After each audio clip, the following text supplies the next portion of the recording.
আসসালামু আলাইকুম। সবাইকে আমন্ত্রণ জানাচ্ছি অ্যাডা লাভলেস সেলিব্রেশনের আড্ডা সেশনে। আশা করি যে যেখান থেকে এই সেশনটা দেখছেন খুব ভালো এবং সুস্থ আছেন। আমাদের এই সেশনটির নাম হচ্ছে আড্ডা সেশন, কারণ আজকে আমরা আড্ডা দিব বাংলাদেশের সেই সব অদম্য মেধাবী ও সাহসী সেসব মেয়েদের সাথে যারা বাংলাদেশ থেকে কম্পিউটার সায়েন্স এবং রিলেটেড টপিকসে পড়াশোনা করে দেশের গণ্ডি পেরিয়ে এখন কাজ করছে বিশ্বের সবচেয়ে বড় বড় টেক কোম্পানিগুলোতে, যাদেরকে আমরা বলি টেক জায়ান্টস। এই অসম্ভব গুণী মেয়েগুলো কিভাবে আজ এই জায়গায় পৌঁছেছে? তাদের যাত্রাপথ কি সবসময় মসৃণ ছিল? তাদের চ্যালেঞ্জেস কি কি ছিল? তারা কিভাবে স্বপ্ন দেখতো ছোটবেলায়? তাদের কি কোনো রোল মডেল ছিল? আজকের আড্ডায় এই গল্পগুলোই আমরা শুনবো। আরো শুনবো তাদের টিপস, যেগুলো হয়তো বাংলাদেশের কোনো একটি স্বপ্ন দেখা মেয়ে যে টেকনোলজি ভালোবাসে, অনেক দূর যেতে চায় জীবনে, তার যাত্রাপথে কিছুটা হলেও সাহায্য করবে। আমাদের এই আড্ডায় দুইটি অংশ থাকবে। প্রথম অংশে আজকে আমাদের সাথে যোগ দিয়েছে ডক্টর নূরজাহান উর্মি আপু, যে বর্তমানে ফেসবুকে সফটওয়্যার ইঞ্জিনিয়ার হিসেবে কাজ করছে, এবং শারিন সাইকি, যে কাজ করছে অ্যামাজনে সফটওয়্যার ইঞ্জিনিয়ার হিসেবে। প্রথমে আমি ডক্টর নূরজাহান আপু এবং শারিনকে ধন্যবাদ জানাচ্ছি এত এত ব্যস্ত স্কেডিউলের মধ্যে সময় বের করে আমাদের সাথে এই সেলিব্রেশনে অংশ নেওয়ার জন্য। আরেকটি কথা না বললেই না, যে I am really so proud of you ladies. Actually আমরা সবাই সবাই আপনাদেরকে নিয়ে অনেক অনেক গর্বিত। তাহলে আমরা প্রথমেই চলে যাই আমাদের নূরজাহান আপুর কাছে। আমি জানতে চাবো আপনার একাডেমিক এবং প্রফেশনাল জার্নি প্রসঙ্গে। আপনার এই জার্নিটা কেমন ছিল, আপনার মোটিভেশন এক্সপিরিয়েন্স কেমন ছিল, এ সম্পর্কে আমরা প্রথমে শুনতে যাব। থ্যাংক ইউ তামান্না, আমাদেরকে ইনভাইট করার জন্য ফার্স্ট অফ অল। আর যারাই এই রেকর্ডিংটা বা সেশনটা দেখছে সবাইকে আসসালামু আলাইকুম। আম, আসলে আমার কাছে মনে হয় যে মোটিভেশনের দিকটা, অ্যাটলিস্ট আমি যদি আমার পার্সোনাল এক্সপিরিয়েন্সের কথা বলি, আম, আমি কখনোই হচ্ছে ওরকম ছিলাম না যে আমাকে অনেক বড় কিছু হতে হবে বা সামথিং। মানে আমার স্টেপ গুলা প্রিটি মাচ ইনক্রিমেন্টাল ছিল। লাইক, ওকে, মেবি আমি যদি একদম খুবই জুনিয়র স্টাডিজ থেকে শুরু করি, যে হ্যাঁ, যখন আমি খুব ছোট ছিলাম, ক্লাস 1-2 তে পড়ি, ঠিক আছে, মানে I always loved being a mediocre. মানে আমার কাছে কখনোই মনে হয় নাই যে ওকে, আমাকে ক্লাসে ফার্স্টই হতে হবে, বা I have to achieve this thing. মানে I was never hard to my self. মানে, তো আমি হচ্ছে যখনই যেটা করতে গেছি, আমার কাছে মনে হয়েছে যে if I am mediocre, that সাফাইস। So ধরো, যদি আমি স্কুল লেভেলের কথা বলি, হ্যাঁ, মানে আমার পেরেন্টস এর দিক থেকেও আসলে আমি বলবো যে মানে আমি আমার এই আইডিওলজিটা ডেভেলপ করার পিছনে আমার পেরেন্টস আর আমার ফ্যামিলিরও আসলে অনেক কন্ট্রিবিউশন আছে। তো ওনারা কখনই হচ্ছে আমাকে ধরো ফোর্স করে না এরকম যে তোমাকে ক্লাসে ফার্স্টই হতে হবে বা তোমার আম, এই গ্রেড পয়েন্টই থাকতে হবে, স্টাফস লাইক দ্যাট। বাট আমি হচ্ছে যখন দেখতাম যে তাদের ডেডিকেশন, যে হ্যাঁ, আমার ছেলে বা মেয়ে, মানে এখানে একটা ব্যাপার বলা ইম্পর্টেন্ট যে because we are all, I mean, যে কনফারেন্সটা আমরা মেইনলি করছি, মানে ফিমেল মেইনলি ফোকাসড, ফিমেলদেরকে ফিমেল ফোকাস। ফোকাসড। তো আম, এক্ষেত্রে আমি বলবো যে আম, আমি আসলে খুবই লাকি ইন দ্য সেন্স যে আমার বাসায় হচ্ছে আহ ছেলে মেয়ে দুইজনকে আসলে সেম প্রায়োরিটি দেওয়া হয়েছে। সো এক্ষেত্রে হচ্ছে যে ধরো, কখনোই আমি মেয়ে বলে যে okay, it's fine you being a mediocre, বা you have to be a very good one, মানে কোনো কিছুতে আমার কোনো প্রেশার ছিল না। তো ওই দিক থেকে আমি লাকি। আর হচ্ছে প্রত্যেকটা স্টেপে যখন আমি যাচ্ছিলাম যে হ্যাঁ, আচ্ছা ঠিক আছে, ধরো এটা একটা মানে চেইন প্রসেসের মতো আমার মনে হয়, যে তুমি যদি suddenly you start doing well, then it becomes a little addictive, right? যে আচ্ছা, আমি হয়তো আজকে ক্লাসে টপ 10 এর মধ্যে আছি, তো ঠিক আছে, নেক্সট টাইম হয়তো একটু বেটার করা যায় কিনা। It was like always coming from my own. এর জন্য এক্সটার্নাল কোনো প্রেশার ছিল না। মানে সেলফ আর যদি ইনিশিয়েটিং মোটিভেশনটাই কাজ করেছে। রাইট, আর আচ্ছা। আমি হচ্ছে অলওয়েজই আমি বলবো যে I I am not a jack of all trades, I am not even a master of anything. It's like I am always a mediocre. তো যখনই ধরো একটা পরীক্ষা দিচ্ছি, একটা ধরো একটা খুবই সিম্পল, হ্যাঁ, সমাজ হুম বিজ্ঞান হুম হুম। পরীক্ষা দিচ্ছি, ঠিক আছে, মানে আমি মোটামুটি 80% 85% মার্কস যদি আসে তাতেই আমি খুশি। মানে আমার আমার নিজেকে আমি কখনো ওরকম হার্ড প্রেশার দিই আচ্ছা নাই। আচ্ছা। আর তারপর হচ্ছে ধরো হায়ার স্টাডিজ এর ক্ষেত্রে হ্যাঁ মানে ধরো আমার ফ্যামিলিতে মোস্টলি হচ্ছে মানে এরা সবাই খুবই ব্যাংকার জব হুম হুম হুম। ওরিয়েন্টেড আর হচ্ছে ডাক্তার ওরিয়েন্টেড। তো ওইখানে একটা হালকা হালকা স্লাইট প্রেশার ছিল যে ডাক্তার well, একটা ডাক্তারি মেয়ে পড়তে হবে। ডাক্তারি মেয়ে পড়লে মনে হয় ভালো হতো, আমাদের এখান থেকে একটা ডাক্তার হলে মনে হয় ভালো হতো। এটা জাস্ট একটা হুম হুম হুম। ইয়ে ছিল। বাট আমি আসলে কখনোই ওইখানে আমি একটু রিজেক্ট ছিলাম যে আমি আসলে ওইটা লাইক করি না। মানে আই ওয়াজ থিঙ্কিং যে আমি ওই জায়গার জন্য সুইটেবল না। তো যদি আমি সুইটেবল না হই তাহলে তো ওখানে আমি ভালো করতেও পারবো না, মানে আমি জিনিসটা এনজয় করবো হুম না, hmm that's hmm the hmm point. Hmm. তো এরপর হচ্ছে যে আমি তো হচ্ছে কম মানে ডাক্তারির জন্য আমি আসলে ওরকম মানে ইয়ে করে পড়িও নাই। বাট আমি বলবো যে এদিক থেকে কিছু কিছু দিকে লাকও হেল্প করছে যে হ্যাঁ ধরো বুয়েটে মানে হয়ে যাওয়াটা, এটাও আমার কাছে মনে হচ্ছে যে আল্লাহ, পরীক্ষাটা খুবই মিডিয়কর হয়েছে, বইটা তো সবাই খুবই খুবই ভালো, তাহলে হচ্ছে হয়তো হবে না। তো বাট ওইসব দিকে আমি বলবো যে লাক ফেভার করছে। আর হচ্ছে ধরো আন্ডার গ্র্যাড লাইফের জার্নিটা I will not say was super smooth. First of all হচ্ছে ধরো আমি সবসময় হচ্ছে গার্লস এড থেকে আসছি, যে হুম হুম। ধরো আমি বিকারণস স্কুল কলেজে পড়ছি, তো ওখানে হচ্ছে সবাই আসলে মেয়ে ছিল। তারপর আমরা ধরো যখন মানে টিচারদের কাছে টিউশন নিতাম মোস্টলি মেয়ে ছিল। তো মাশাআল্লাহ। এখন যখন বইতে আসলাম তো it's a new world, right? And তখন হচ্ছে কোয়েডে পড়ে হচ্ছে মানে আমি বলবো না যে আমার মানে ক্লাসমেটরা they were not supportive, they could have been more supportive, but it was মানে I was also I initially had some inertia from my end as well, যে হ্যাঁ আচ্ছা আমি একটা মানে ছেলে ফ্রেন্ডের কাছে হেল্প চাইবো, কি ভাববে না ভাববে এই সমস্ত চিন্তায় মানে মাথা পুরাই হয়ে যেত। বাট ওই জিনিসটা আমার কাছে মনে হয় যে আমার বইটা একটু প্রবলেম হয়েছে, যে হুম হুম ইন্টারাক্ট করার পিছনে, কমিউনিকেট করার পিছনে আমার একটু স্ট্রাগল গেছে। বাট ধরো বুয়েটও এমন একটা জায়গা যেখানে হচ্ছে তুমি যদি কষ্ট করো হুম হুম। বা মানে এফোর্ট দাও, then you'll see the result. List আমার কাছে তাই মনে হয়েছে। তো ওইখানেও আমি মানে আই এম নট, আমি একদম টিচার ফাইটার ছিলাম, টিচার হইতেই হবে ওইরকম তো আর সম্ভব না, মানে I love being a mediocre always.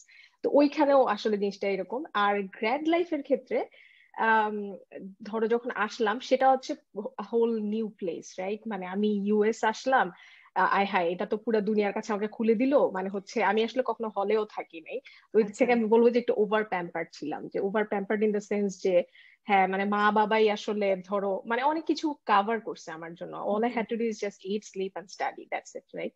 R hmm. হচ্ছে এক্সট্রা কারিকুলার কিছু থাকলে সেটা। ইউএস এসে তো হচ্ছে যে আসলে ওইটা না, মানে তোমাকে আসলে এভরিথিং বাই অনেক ইয়োরসেলফ। হ্যাঁ। Everything by yourself. তো ওইখানে ইনিশিয়ালি আমাদের স্ট্রাগল গেছে যে আল্লাহ আমাকে হচ্ছে এখন ট্রাশটা ফেলতে হবে। ও আচ্ছা, মানে রান্না এই করতে এইদিকে হবে। রান্না করতে হবে, রান্না তো একদমই পারতাম না। বাট মানে এই কালচারাল শকটা ছিল আর কি। হুম হ্যাঁ হুম। বাট আমার কাছে ইউএস এর যেটা ভালো লাগছে সেটা হচ্ছে যে কেউ আসলে তোমাকে কোনো কিছুর জন্য জাজ করে না, সেটা আমার কাছে ভালো লাগছে। যে তুমি যদি ধরো তোমার কোনো ফ্রেন্ড কে বা ইভেন অ্যাডভাইজার কে কোনো কোয়েশ্চেন করো, ইটস অলওয়েজ ওয়েলকাম। যে হ্যাঁ মানে তুমি একটা জিনিস জানতে চাচ্ছ, তুমি ওটাতে মন দিচ্ছ, that's why you are asking the question, and hmm asking hmm question here is I mean we always appreciate it a lot, right? Hmm hmm. Speaking up in meetings is very important, মানে it shows that you are involved. But দেশে হচ্ছে ওইটা আমি যখন দেখতাম যে হ্যাঁ আমি হচ্ছে ক্লাসে কিছু বুঝতেছি না, ক্লাসের যারা ফার্স্ট বয় CG4 বা ফার্স্ট গার্ল CG4 বা সিজি মানে অ্যারাউন্ড 4, তারা তো কিছু হচ্ছে সব যদি বুঝে মনে যাচ্ছে। করে, কিছু কিছু যদি যদি মনে করে, ওই শাইনেসের জন্য হচ্ছে অনেক I don't think I ever asked a single question in my life in my weight classes. I was like that introvert. But এখানে আসার পর আমার কাছে যেটা মনে হয়েছে যে না, it has to be totally the other way around. এবং ওইটা আমার কাছে মনে হয়েছে যে যখন আমি welcome to ask questions, then I ask questions, and তারপর হচ্ছে যে আমার আসলে অনেক কমিউনিকেশন এগুলো আসলে হুম হুম হুম আমার মনে হুম। হচ্ছে ইমপ্রুভ করছে। তো ওভারঅল আসলে মানে এইটাই বাট আমার কোর পয়েন্টটা হচ্ছে যে I always had been a mediocre, এবং I think it suffices being a mediocre. Wow, great. খুব মজার ইন্টারেস্টিং জিনিস শুনলাম আপু। আচ্ছা, এবার আমি শারিনের কাছে যাচ্ছি। শারিন, তুমি যদি তোমার একাডেমিক এবং প্রফেশনাল জার্নিটা শেয়ার করো। First of all, thank you, Tanapu, for giving the opportunity to share our stories. এবং আসসালামু আলাইকুম সবাইকে। নূরজাহান আপুর স্টোরিগুলোর সাথে মানে আমার একেবারে অ্যালাইনমেন্ট হয়ে যাচ্ছিল দেখে আমি হাসছিলাম যে এক্স্যাক্টলি সেম এক্সপিরিয়েন্স দিয়ে আমিও গিয়েছি। সো আমার first of all motivation to come in computer science যেটা বলবো, যখন খুব ছোট ছিলাম ভাইয়া প্রথম হচ্ছে বায়োলজি নিবে না, সো ভাইয়া কম্পিউটার নিল এসএসসির সময়।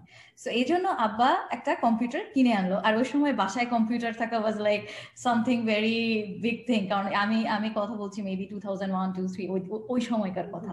সো বাসায় কম্পিউটার আসলো and I was so excited, এবং আমার হাইটটা ছিল কম্পিউটারের চেয়ে ছোট, আমাকে এভাবে দেখতে হতো কম্পিউটারের মনিটরটা।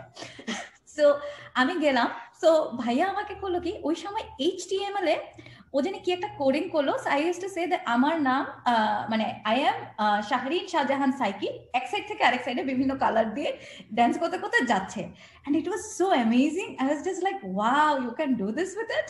ভাইয়া বললো হ্যাঁ, তারপর দেখো কম্পিউটার কথাও বলে টকিট দিয়ে, টকিটে যা বলে কম্পিউটার আবার ওটা বলে। I was like, okay, whatever I want to do with my life, something it has to be with this device. মানে I was totally convinced. তারপর তো স্কুলে পড়লাম, আমিও বিকর্ণাসানন স্কুল অ্যান্ড কলেজে পড়াশোনা করেছি। So it was a girls school. So আমিও মিডিয়াকেট ছিলাম, কখনোই মানে ফার্স্ট সেকেন্ড থার্ড হইনি। মাঝে মাঝে কপাল ভালো থাকলে 8th 9th 10th, সো আমাদের 10 পর্যন্ত ইয়া দিত। 8th 9th 10th was my favourite place, ওখানে যেতে। বাট ওয়ান থিং আমি সবসময় করতাম যে মানে বাসা থেকে আসলে কখনোই কোনো প্রেশার ছিল না আমার যে ফার্স্ট হতে হবে, কেন তুমি ফুল মার্কস পেলে না, তুমি কেন ইয়া বললে না। আমাকে একটা জিনিস আমার বাবা, আমি বলবো আলহামদুলিল্লাহ, আমার বাবা এবং ভাই আমাকে সবসময় মোটিভেট করেছে যে লার্ন, শিখো, যে জিনিসটা শিখছো সেই জিনিসটা ভালো করে শিখো, পরীক্ষায় নাম্বার পাওয়ার জন্য না, তোমাকে শিখতে হবে জানার জন্য। অঙ্ক করছো, কেন এই অঙ্কটা দরকার, একটা ইকুয়েশন রেডি করছো, এই ইকুয়েশনটা আসলে অ্যাপ্লিকেশনটা কি, এইদিকে আমাকে সবসময় ফোকাস করানো হয়েছে।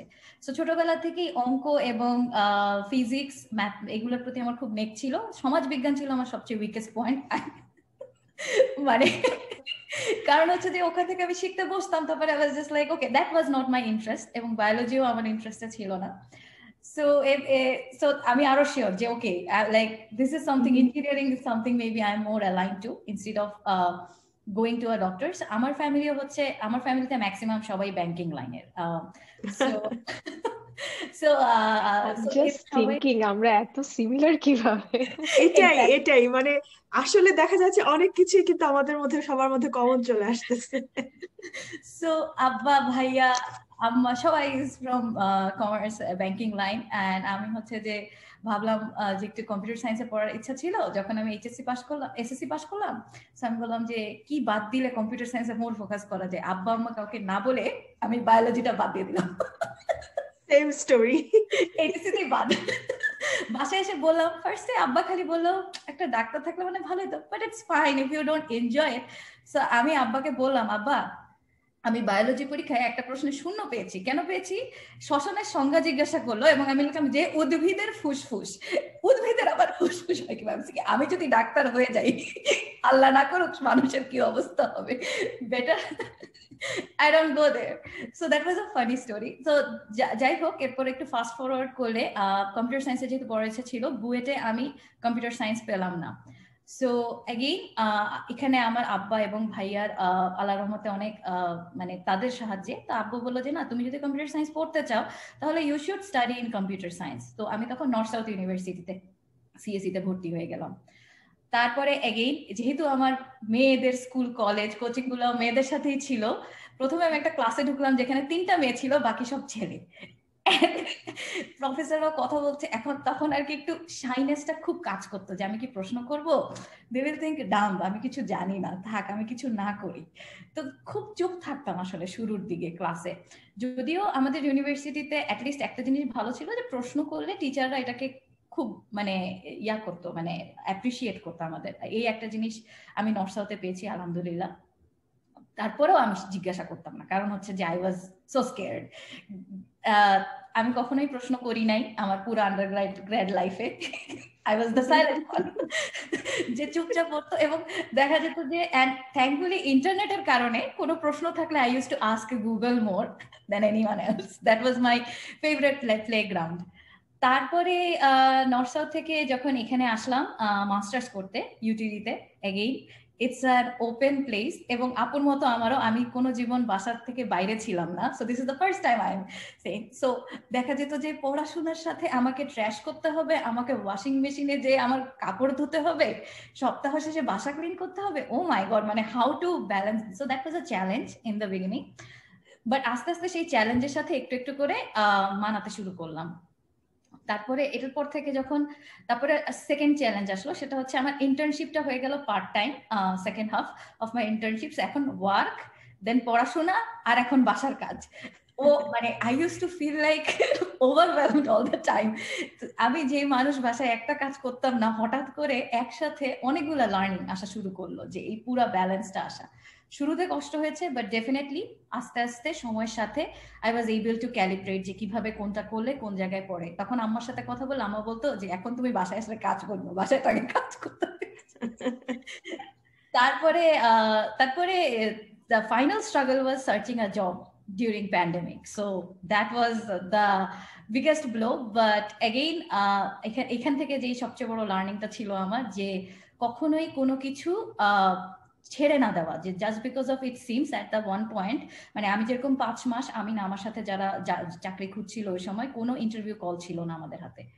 সো আর আমাদের এখানে একটা আনএমপ্লয়মেন্ট ডেজ কাউন্টও থাকে। সো সবকিছু মিলায় খুবই ওভারওয়েলম ছিলাম, বাট একটা জিনিস কখনোই করিনি, এবং এগেইন ফ্যামিলিরও অনেক বড় সাপোর্ট ছিল, যে ডোন্ট স্টপ ট্রাইং, শেষ পর্যন্ত হোক। আমার বাবা বলতো যে যা হবার হোক, তুমি চলে আসবে, এসে তুমি এখানে কোনো ইউনিভার্সিটিতে জয়েন করলা বা কোথাও জয়েন করলা, তোমার তো ওই অপশন আছেই, but don't just stop trying, just try, do it, মানে শেষ পর্যন্ত চেষ্টা করতে থাকো। এবং আলহামদুলিল্লাহ, মানে যতই খারাপ সময় যাক না কেন, কখনোই আমি আমার চেষ্টা ছাড়িনি। at one point যখন অ্যামাজন আমাকে অফার লেটার দিল, that is the point it felt that it's worth it, মানে এই পুরা সময়টা, স্ট্রাগলটা যেটা গিয়েছে, it was worth it. So yeah, that's my story in short. amazing stories from both of you. এরপরে আমি যে জিনিসটা দুইজনের কাছে কোশ্চেনটা রাখবো, কোশ্চেনটা হচ্ছে এই পুরো জার্নিতে যদি আপনাদেরকে জিজ্ঞাসা করা হয় যে সবচেয়ে চ্যালেঞ্জিং পার্টটা কখন ছিল, যে যেই মানে ডু অর ডাই, যে ওই চ্যালেঞ্জিং পার্টে মানে মনে হয়েছে যে that can be the end of my journey, সেই পার্টটা কখন ছিল এবং সেখান থেকে কিভাবে আপনারা ওভারকাম করেছেন? উর্মি আপু। চ্যালেঞ্জের পার্টটা যদি আমি বলি, sometimes being a mediocre hurts you, right? যে তোমার থেকে বেটার কেউ অলওয়েজ আছে, এবং যখন ধরো তুমি কোনো একটা কিছু চাচ্ছ, তো তুমি যদি ওই বেটার লোকজনের সাথে কম্পিট করো, তোমাকে তো করতে হবেই, দেন ইউ মে লাগ বিহাইন্ড, রাইট? তো ওইটা হচ্ছে প্রবলেম ছিল। যেমন একটা ইনসিডেন্টের কথা বলতে পারি, হচ্ছে যখন আমি আমার পিএইচডি করছিলাম, যখন তখন ধরো আমাদের রিকোয়ারমেন্ট যেটা ছিল যে ফার্স্টে তোমার কোর্স গুলো শেষ করতে হবে, and then you have to give an oral exam. তো ওইখানে হচ্ছে তুমি যদি পাস করো, দেন হচ্ছে মানে কমিটি ডিসাইড করবে যে তুমি পিএইচডি ক্যান্ডিডেট হলা কিনা। তো এখন ধরো অ্যাটলিস্ট আমাদের ইউনিভার্সিটিতে যেটা ছিল, যে আমি যখন এখানে আসি তখন হচ্ছে আমি অ্যাসাইন্ড কোনো অ্যাডভাইজারের সাথে ছিলাম না আর কি। হ্যাঁ, তো এটা ধরো জেনারিক একটা স্কলারশিপ ছিল, তো তুমি হচ্ছে you have to figure out who your advisor is depending on your area. তো আমি হচ্ছে এসে ধরো সিনিয়রদের সাথে কথা টথা বলে তারপর হচ্ছে ফিগার আউট করা ট্রাই করলাম যে আচ্ছা এই অ্যাডভাইজারদের সাথে আমি ইনিশিয়ালি কাজ করব। বাট কথা হচ্ছে যে কাজ করতে হলে তোমাকে ফোকাসড কাজ করতে হবে। ধরো একজন প্রফেসর হচ্ছে ধরো ডেটাবেস, কেউ হচ্ছে ডেটা মাইনিং, আবার কেউ ধরো হচ্ছে আইআর, ইনফরমেশন রিট্রিভাল, মানে এগুলো ধরো আমার এরিয়া। তো ওগুলাতে এতজনের সাথে কাজ করে তো তুমি আসলে সবাইকে হ্যাপি করতে পারবা না। তো যেটা হয়েছিল যে একদম ফার্স্টে আসছি যখন, তখন ধরো মানে আমি মাত্র বিয়ে হয়ে আসছি, তো হচ্ছে আমি আর আমার হাজবেন্ড লাকিলি একই স্কুলে ছিলাম, গ্র্যাড স্কুলে। তো ও হচ্ছে মানে ইনিশিয়ালি বলছিল যে you can try my advisor, he is a good person. But কথা হচ্ছে ওই এরিয়াটা আমার পছন্দ না। হ্যাঁ, তো এখন হচ্ছে যে ওই অ্যাডভাইজারটা মানে আমি যদি অনেক এফোর্ট দিতাম তাহলে হয়তো আমাকে নিত, বাট হচ্ছে আমার তো এরিয়াই ভালো লাগতেছে না, তাহলে আমি গিয়ে কি করবো? এখন হচ্ছে যে আমি একটা ধরো অবভিয়াস একটা কিছু যে হ্যাঁ প্রফেসর হয়তো আমাকে নিবে, বাট আমি এরিয়াতেই যাবো না, এটা একটা ডিলেমা। দেন হচ্ছে ধরো আমি আমার অ্যাডভাইজারের মানে সাথে অনেক কাজ করার ইচ্ছা ছিল।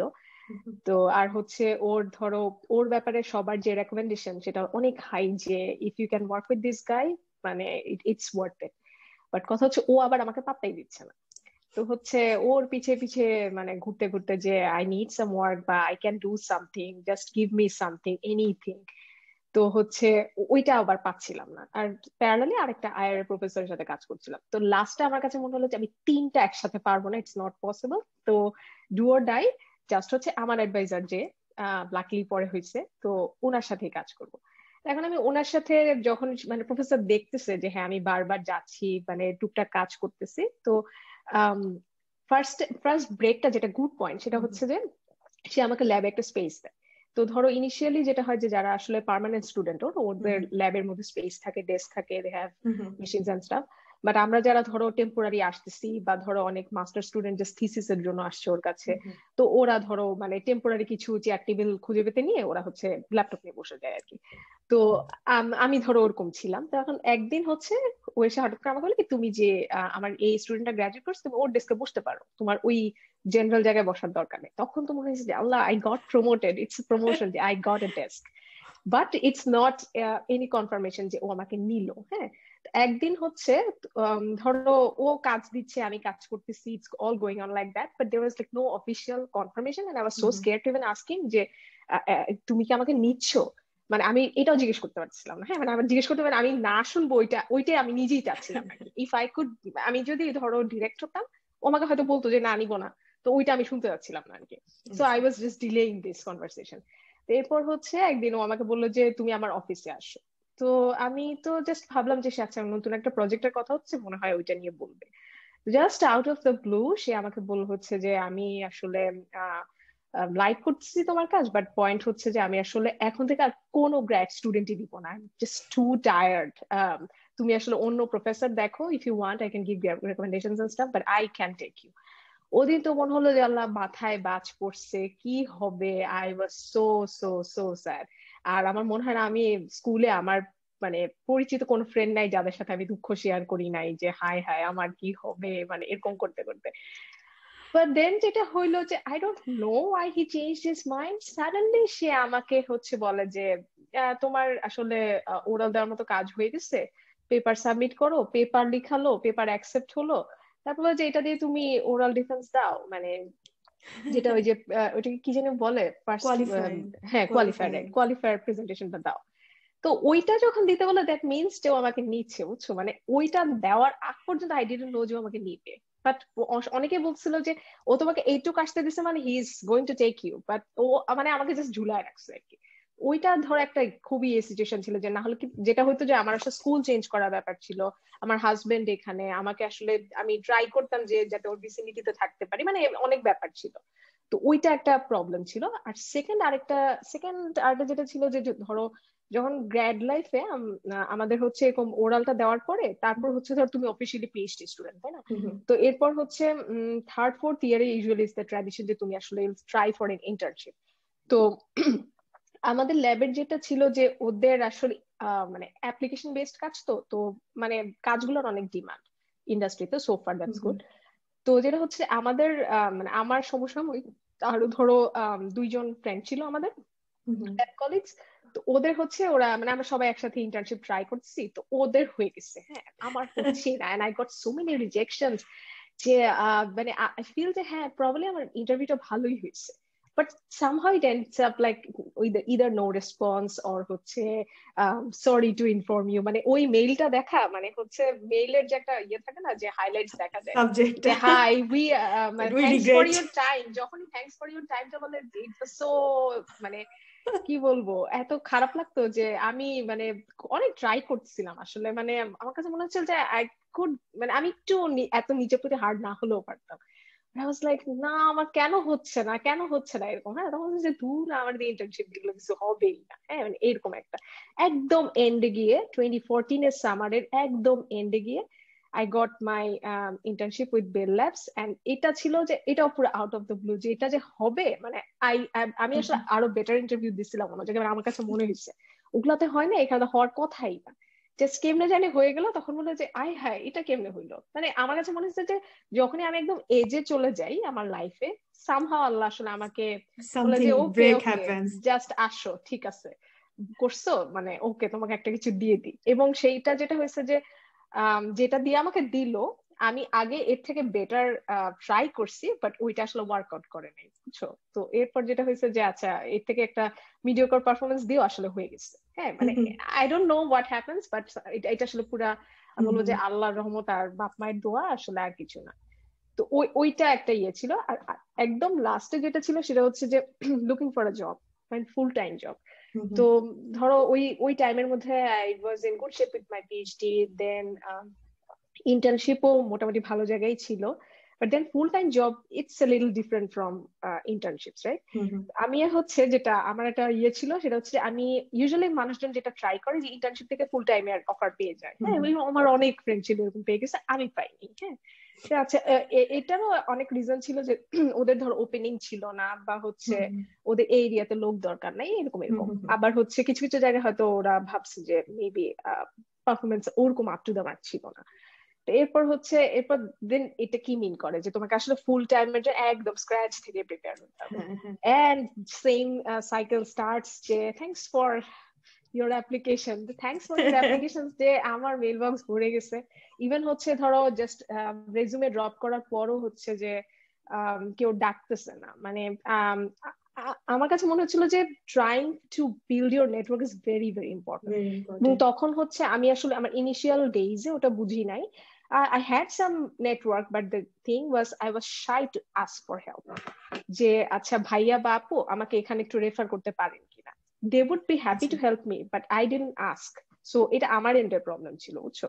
তো আমি হচ্ছে আস্ক করতেছি না, রেফারেল পাচ্ছি না। তারপর হচ্ছে আবার যদি হচ্ছে রেফার করার পর আমার জব না হয়, জব না হলে কি ভাববে আপু, হ্যাঁ বা ভাইয়া।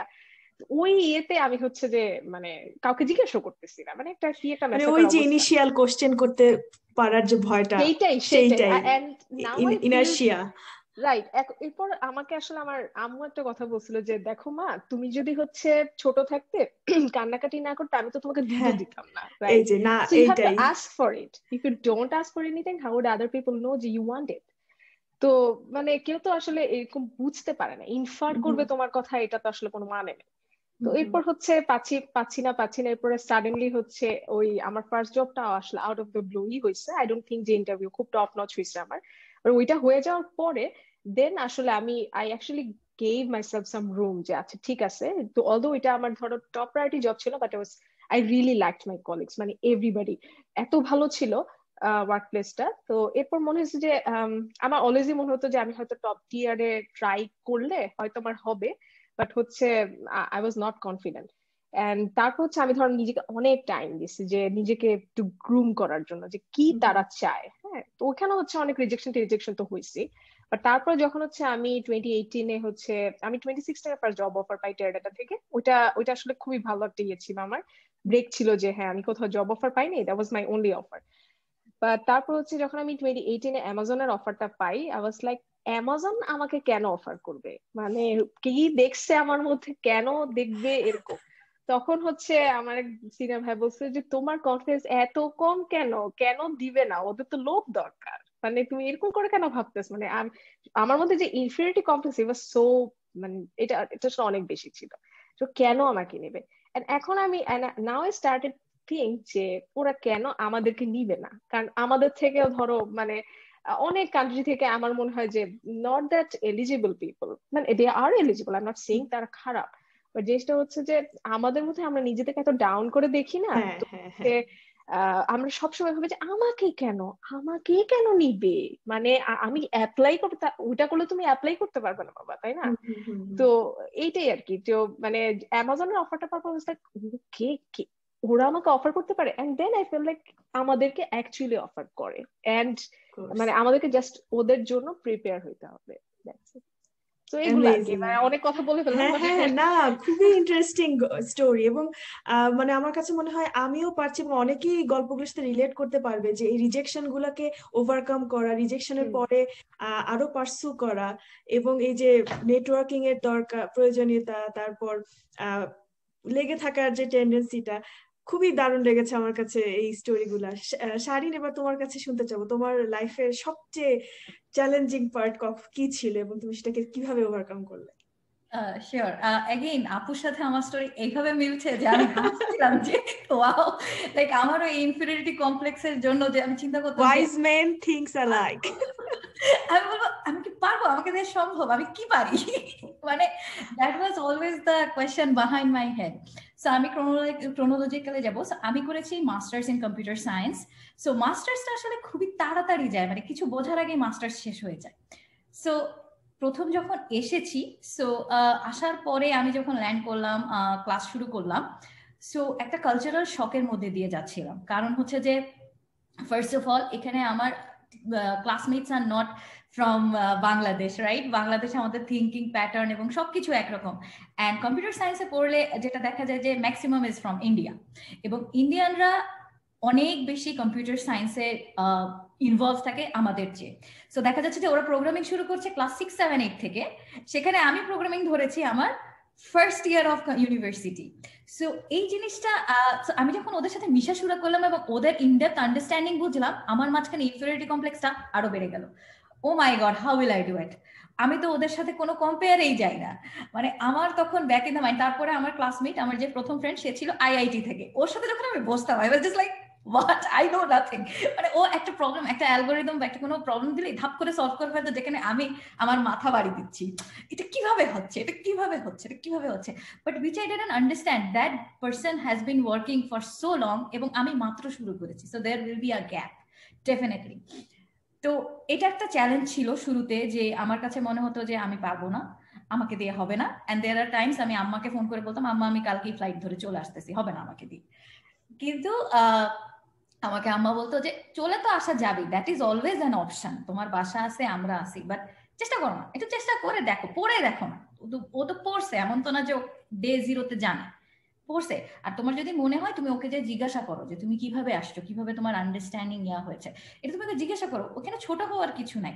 আর আরেকটা জিনিস যেটা ভাইয়া আমাকে বলছে, যে ও যদি মনেও করে তোমাকে ছোট, ধরলাম যে তোমার কথাটা ঠিক, ও তোমাকে ছোট মনে করছে, কি আসে যায়, থিঙ্ক অ্যাবাউট ইয়োর গেইনস, তুমি তার থেকে জানবা যে what is the road towards ইট। তো তখন আমি ওকে জিজ্ঞাসা করলাম যে আমার ওই ফ্রেন্ডটাকে, যে how did you build up this clear concept, এবং কিভাবে কি করছো।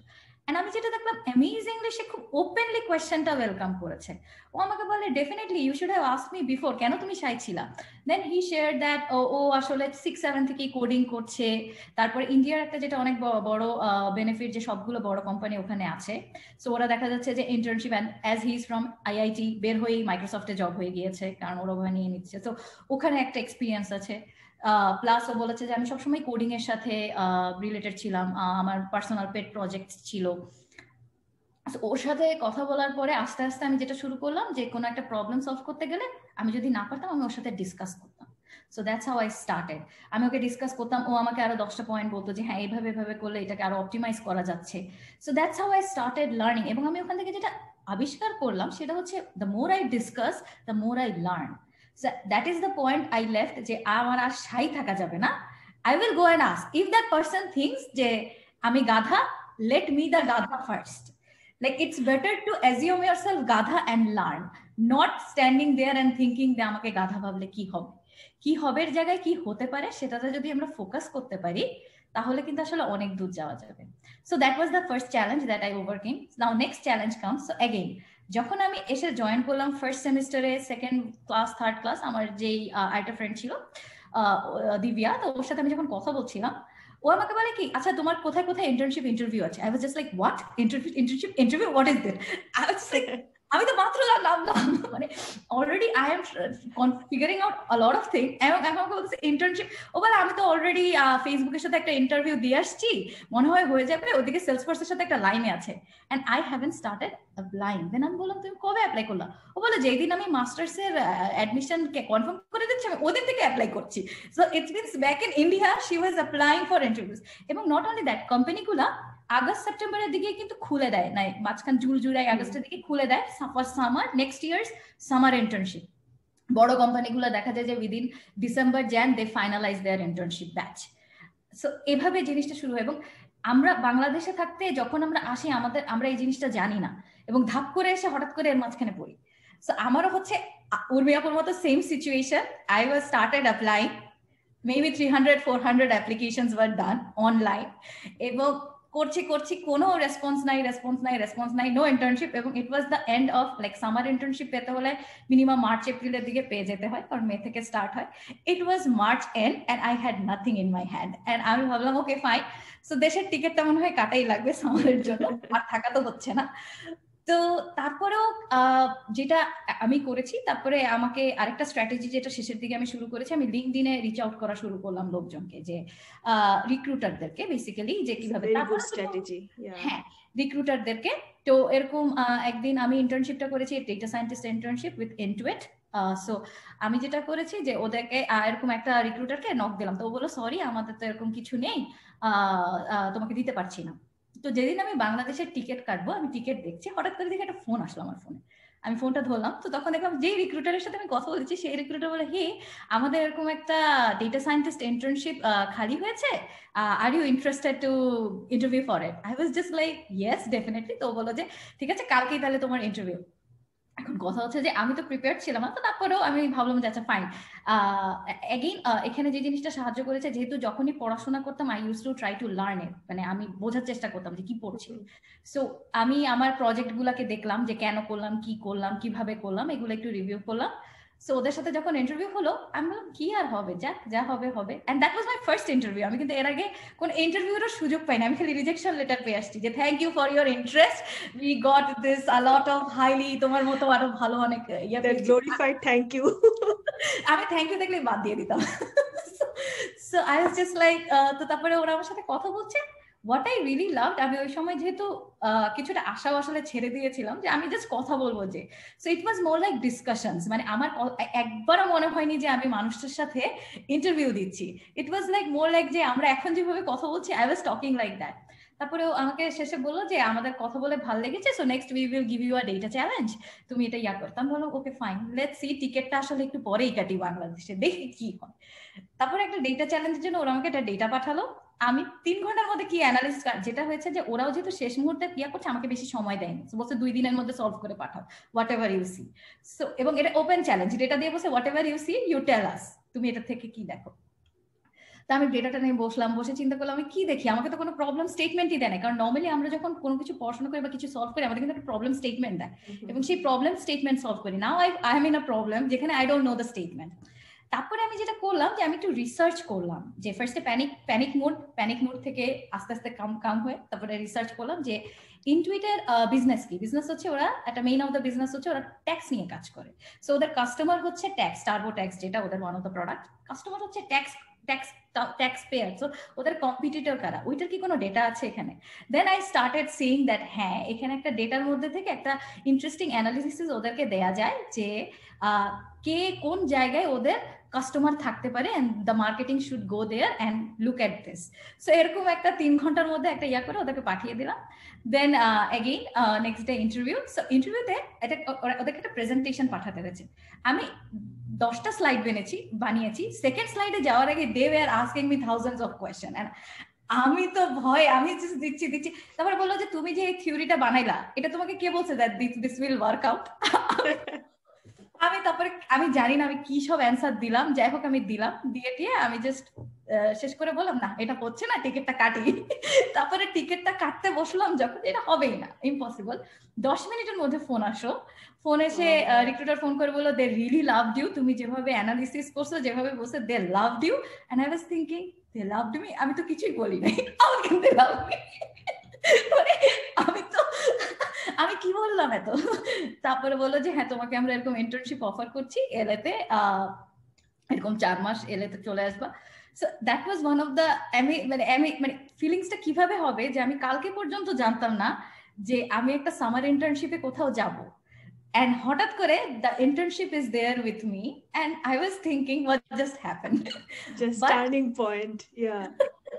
But then again that was like amazing feelings. তারপরে আমি ওদের সাথে 4 মাস ইন্টার্নশিপ করার সময় that was also অনেক কিছু শিখলাম, কারণ আমি যখন 10টা ডেটা সায়েন্টিস্ট ইন্টার্ন ছিল ইনটুইটে, and 6 of them were from Stanford and UC Berkeley. ওদেরকে দেখেই আমি পালায় যাওয়ার চেষ্টা করতেছি, আমি just like আমি again কিন্তু ওদের সাথে যখন কথা বললাম, I know like definitely they have a lot of ওদের opportunities অনেক থাকে, ওদের ল্যাব গুলো আরো স্ট্রং থাকে, বাট I saw that ওরা যেটা বলছে আমার কাছে সেন্স মেক করছে। আমি কোনো এলিয়েন ভাষা মনে হচ্ছে না ওদের সাথে কথা বলার সময়, একবারও মনে হয় না ওরা এলিয়েন ভাবে কথা বলতেছে।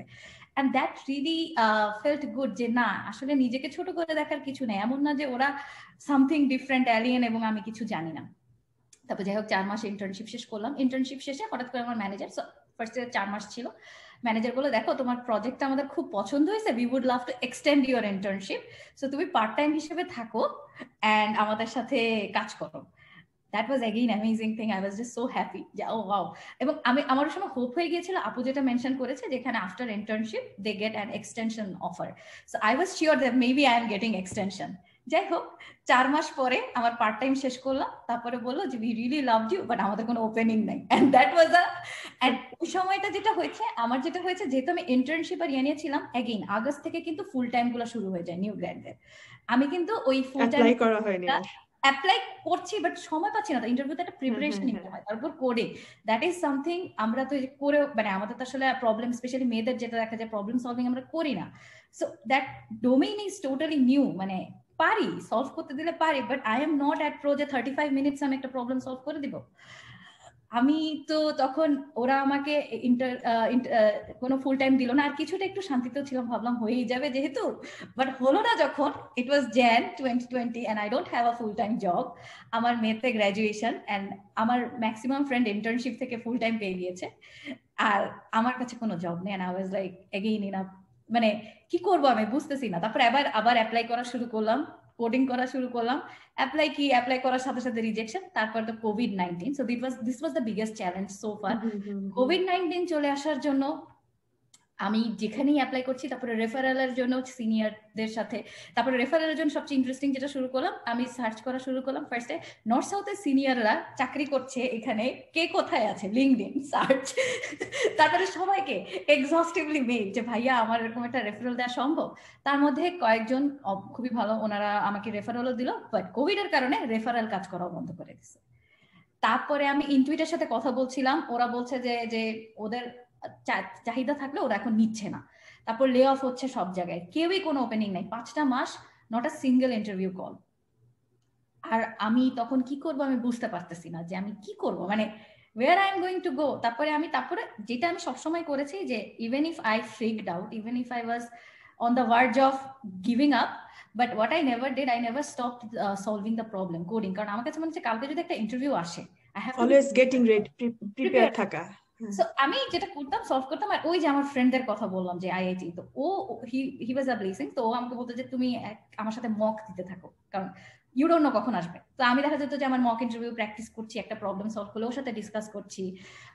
সো দিনের একটা সময় সব সময় আমার প্রতিদিন, স্পেশালি পাস করার পরে মাস্টার শেষ করার প্রতিদিন একটা টাইম অ্যালোকেট থাকতো যে ওর সাথে বসবো, প্রতিদিন 3-4টা প্রবলেম সলভ করবো, এন্ড দেন সকালবেলা উঠে প্যানিক করবো, কান্নাকাটি করবো। So I had a session for that as well, যে প্যানিক করবো, কান্নাকাটি করবো, হাঁটাহাঁটি করবো, আম্মার সাথে ফোন করে বাসায় একটু ঝাড়াঝাড়ি করবো।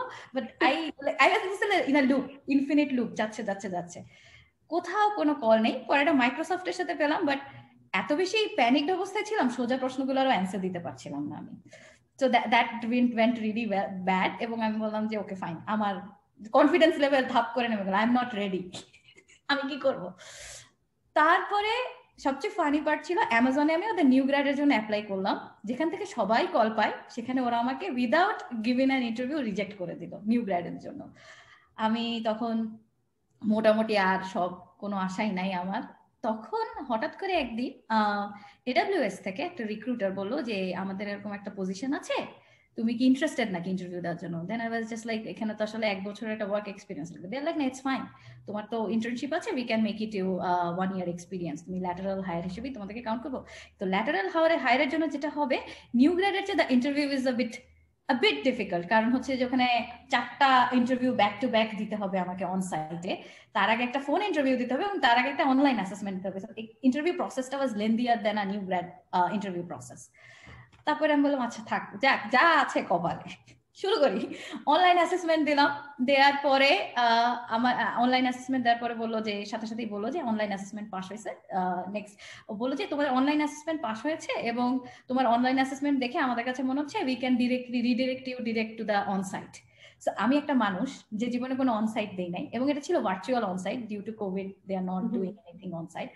সো আমি একটা মানুষ যে জীবনে অনসাইট দেই নাই, that was my first onsite interview. তারপরে আমি তাদের সাথে একটা অনসাইট ইন্টারভিউ দিলাম। দ্যাট ওয়াজ এগেইন মানে এখানেও যেটা কমন ছিল ইন্টারভিউর সাথে, যে যখন ইন্টারভিউ শুরু হলো I felt I was having a discussion the whole time. মানে চারটা মডিউলেই মনে হচ্ছিল I was having a good discussion that's it. আর আমি নিজেকে বলেছিলাম ইন্টারভিউ শুরুর আগে, থিঙ্ক অ্যাবাউট ইট, ইন্টারভিউতে অনেক মিটিং করতাম, মিটিং এ যে নিজের আপডেটস দিতাম, it is something like that, think about it, and that helped me in that. So ওটা শেষ করলাম। ইন্টারভিউ শেষ করার পরে 5 দিন হয়ে গেল, ওদের কোনো কথা নেই। এর মাঝখানে আমার আরেকটা কোম্পানির সাথে কথা শুরু হলো তখন। তো ওদের সাথেও ভ্যারাইজন বলে, তো ভ্যারাইজনের সাথে আমি যখন কথা বলছিলাম, তো ওরাও আমার একটা অনসাইট নিল 3 দিনের মাথায়, সব কিন্তু 3 দিন, এক সপ্তাহের মধ্যে হচ্ছে। তো 3 দিনের মাথায় ওরা একটা অনসাইট নিয়ে নিল, ডিরেক্ট অনলাইন অ্যাসেসমেন্ট, পরের দিন অনসাইট নিল। আচ্ছা, তারপরে আর কোনো কথাবার্তা নাই। So this was the day on a Friday, I think দুপুর বেলা আমার মন খারাপ, ভাবলাম যে অ্যামাজনের বিভিন্ন অনলাইনে পড়ছিলাম যে কি হয়, তো সবাই বলছে 5-6 দিন হয়ে গেলে make sure it's a reject, এসে তোমাকে রিজেক্ট করে দিবে। আমি বলছি ওকে ফাইন। তা আমি দেখলাম যে একটা মেইল আসছে অ্যামাজন থেকে, ওখানে থ্যাংক ইউ আমি শুরুতে দেখার পরে আমার খুলি নাই ইটস আ রিজেক্ট, আমি খুলবো না। তো আমি বসে আছি, হঠাৎ করে দেখে একটা ফোন আসলো। আমি ফোন ধরলাম, ফোন ধরার পরে বলতেছে যে আমি এরকম অ্যামাজন থেকে ফোন দিছি। আচ্ছা, যে রিজেক্ট বলতে ফোন দিছে, যেহেতু অনসাইট ওরা ফোন করেও রিজেক্ট করে। তারপরে বললো যে তোমার কি সময় আছে, so I will just love to go through the offer package. I was just like wait what, offer package Amazon? মানে আমার মাথায় তখন ঘুরতেছে যে হোয়াট ইট ইজ। ও বলছে, আমি জাস্ট লিখছি, আমি বুঝতে পারছিলাম যে হচ্ছেটা কি। আমি ফোনটা রাখলাম, আমি জাস্ট চিন্তা করলাম যে আমি কি অফার পেলাম। সাথে সাথে একটা ফোন আসলো, দেখি ইনটুইট আমাকে ফোন দিল, ফোন দিয়ে বলতেছে আমাদের একটা ফুল টাইম খালি হয়েছে, so we would like to give you an offer. I was just like, যখন আসে সবগুলো একসাথে। তারপরে লাস্টে ভ্যারাইজন মেইল দিল যে আমরা তোমাকে নিব, so we would like to extend an offer. আমার হলো 1 ঘন্টার মধ্যে 3টা অফার হাতে।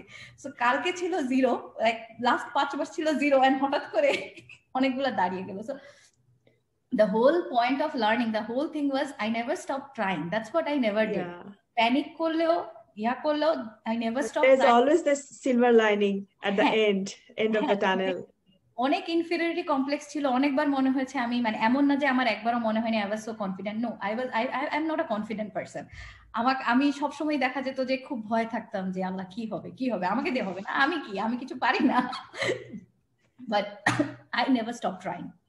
আর আরেকটা হচ্ছে, যখনই যেটা শিখেছি এটাকে বোঝার চেষ্টা করেছি, জাস্ট মুখস্থ করে যায়নি। যেরকম একটা অ্যালগরিদম কুইক সর্ট মুখস্থ করে চলে গেলাম, no, I try to understand কিভাবে কাজ করে। So these are the 2 things I would say। আর একটা অবশ্যই ফ্যামিলি সাপোর্ট। 3 স্ট্রংগেস্ট পয়েন্ট যেটা আমাকে আসলে এতটুকু আসতে সাহায্য করেছে, যে যেখানেই আমি আছি আলহামদুলিল্লাহ। So yeah, that's the challenges and how I basically amazing. I'm sure যে এই স্টোরিগুলা যারা এখন দেখছে সেশনটা, যেখান থেকেই দেখুক, অনেক কিছু শিখবে, যে কিভাবে পারসিস্টেন্টলি ট্রাই করে যাবে, কিভাবে কানেক্টিভিটি নেটওয়ার্ক গুলা তৈরি করতে হবে। সো আমরা এই প্রথম অংশের প্রায় লাস্ট পর্যায়ে চলে আসছি। আমি একটা লাস্ট কোশ্চেন করবো আপনাদের দুইজনকেই, জাস্ট ফর সাম টিপস, যে বাংলাদেশে বসে যে ছোট্ট মেয়েটা এখন সিএসএ ফার্স্ট ইয়ার বা সেকেন্ড ইয়ারে পড়ছে, তার চোখে অনেক স্বপ্ন, তাকে একটা বা দুইটা টিপস যদি আপনারা দেন, যে তাদের জন্য কি বলতে চান to pursue the career abroad or higher studies or pursue their dream? Dream pursue করার ক্ষেত্রে আমি যেটা বলবো যে আমাদের আসলে ট্র্যাডিশনাল যে চিন্তা ভাবনাটা, যে হ্যাঁ অ্যাটলিস্ট সিএস এর ক্ষেত্রে, যে ঠিক আছে তুমি সিএসএ পড়ছো তো তোমাকে বাইরে আসতেই হবে, হ্যাঁ, বা বাইরে আসাটাই হচ্ছে বেঞ্চমার্ক, যে না হলে আসলে তুমি ভালো করলা না। ব্যাপারটা আসলে তা না। আমার কাছে যেটা মনে হয় যে যখন আমি ওদের বয়সে ছিলাম, আমার যেটা প্রবলেম ছিল যে আমি আসলে কোয়েশ্চেন করতাম না, ঠিক আছে, এবং কোয়েশ্চেন না করার কারণ হচ্ছে আমি ইন্ট্রোভার্ট ছিলাম। এবং আমি প্রিটি শিওর যে যারা এরকম ছোটরা যারা আছে, জুনিয়ররা আছে, ওরা হচ্ছে মানে যখন এই লাইনটার ব্যাপারে চিন্তা করছে, মানে এই ক্যারিয়ার অ্যাসপেক্ট গুলা দেখতেছে বা ওরা পড়তেছে অলরেডি এই ডিপার্টমেন্টে, ওরা অনেক স্ট্রাগল ফেস করতেছে। অনেক মেয়ে আছে যাদের বাসায় হচ্ছে ধরো পিসি ছিলই না। এবং আমার নিজের ক্ষেত্রে আসলে সাইকির সাথে আমি একমত যে আমিও ফার্স্ট টাইম কম্পিউটারে প্রোগ্রামিং জিনিসটা টাচ করছে হচ্ছে বুয়েটের ফার্স্ট সেশন আলেকে। আমি আসলে এর আগে কখনোই কিছু জানতাম না, এবং জাস্ট আমার ভাই হচ্ছে ডিএক্স বল খেলতো, ওইটাই আমার কম্পিউটার খেলা, মানে খেলা আর কি। তাও মানে এটা যদি যে কাজের কিছু করা যায়, মানে খেলা যে কাজের কিছু না তা না, বাট হচ্ছে আমি প্রোডাক্টিভ কিছুতে করতে পারতাম না। তো আমার কাছে মনে হয় যে ওদের যেটা করা উচিত সেটা হচ্ছে যে ফার্স্ট কথা হচ্ছে যে নিজের যে এই ইনার্শিয়াটা, যে হ্যাঁ আমি আসলে কি গুড এনাফ, বা হচ্ছে আমি কোয়েশ্চেন আস্ক করবো কিনা, এখান থেকে বের হয়ে আসা। হ্যাঁ, আর হচ্ছে আরেকটা ব্যাপার, যেহেতু আমরা মেয়ে, আমাদের মাথায় আসলে সোসাইটি সামহাও হচ্ছে প্ল্যান্ট করে দিছে যে you are not better than boys. Engineer হবে তো ছেলেরাই ভালো করবে। ইঞ্জিনিয়ারিং এ suppose, I don't know the exact percentage of male population here, but they definitely dominate. But point হচ্ছে যে ওরা ডমিনেট করছে নাম্বারের দিক থেকে, but it's not like even if we are minority here আমরা এখানে ভালো করব না, তাই না? তো আমার কাছে যেটা মনে হয় যে ওদেরকে আমাদের কম্পিটিশন না ভেবে যে আমরা ওদের সাথে ওদের মতো করে, লাইক নট ইভেন ওদের মতো করে, যে আমরা কিভাবে একটা ধরো এমন একটা ইকোসিস্টেম বানাইতে পারি যেখানে হচ্ছে যে both male and female we can equally contribute, তাই না? তো ওদেরকে আমাদের কম্পিটিশন না ভেবে যে না ফেমিনিস্ট ওয়েতে, মানে আসলে ফেমিনিস্ট না, আই মাইসেলফ, আমি নিজেকে ফেমিনিস্ট ক্লেম করি, বাট পয়েন্ট হচ্ছে যে আমি ছেলেদের এগেইনস্টে না, ওয়ার্ক টুগেদার। হ্যাঁ ওয়ার্ক টুগেদার, ওদের সাথে কাজ করো। এবং হচ্ছে তুমি যদি হচ্ছে নিজেকে মানে প্রেজেন্টেবল বানাতে পারো যে হ্যাঁ আমিও গুড এনাফ কাজটা করার জন্য, ছেলেরাও তোমাকে ওয়েলকাম করবে। ঠিক আছে, তো আমাদের ওই ইনফিনিটি কমপ্লেক্স থেকে আসলে বের হয়ে আসতে হবে। আর আরেকটা ব্যাপার হচ্ছে যে দুইটা পার্ট, সেটা হচ্ছে যে তুমি আসলে বাইরে আসবা কিনা, আর যদি বাইরে আসো তাহলে হচ্ছে অথবা দেশে তুমি তোমার ক্যারিয়ার বিল্ড আপ করবা কিনা। তো তোমার আসলে আগ থেকে একটা আইডিয়া, মানে রেগুলারলি বিভিন্ন ধরনের ব্লগস পড়ার অভ্যাস করা উচিত, যে হ্যাঁ আচ্ছা এই লাইনে যদি আমি আসি, যদি আমি দেশে থাকতে চাই তাহলে আমি কি টাইপের ক্যারিয়ার করতে পারি, আর যদি আমি বাইরে আসতে চাই তাহলে আমার এক্সপেকটেশনটা কি থাকা উচিত, হোয়াট টু এক্সপেক্ট যে তুমি যখন বাইরে আসো বা ধরো জব সার্চ করো। মানে it's failure is part of life, মানে thanks for your interest, it's a part of life. ঠিক আছে, তো সাইকি যেটা বললো যে কখনো আসলে স্টপ করবা না দেখা।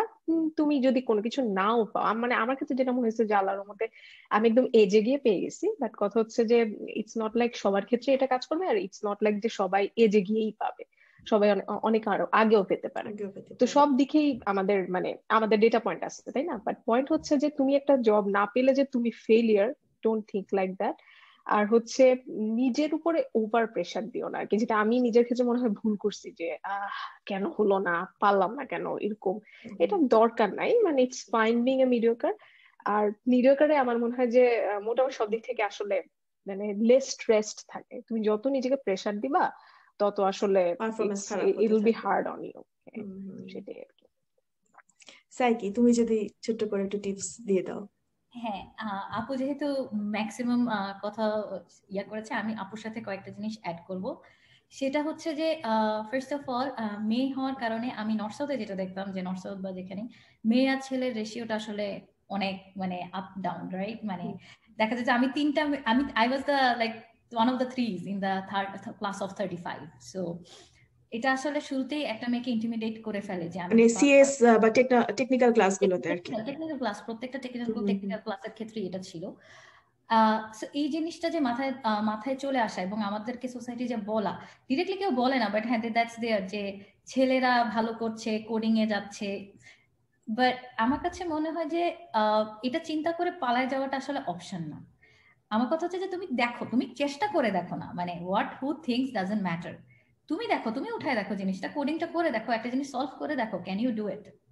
তুমি যদি পারো, এটা তো তোমাকে ছেলে মেয়ে বলে তো কোনো কথা নেই, ব্রেন তো সবারই same, right? Like at the end of the day আমার জেন্ডার যাই হোক, this is same for everyone, each of us, it doesn't change.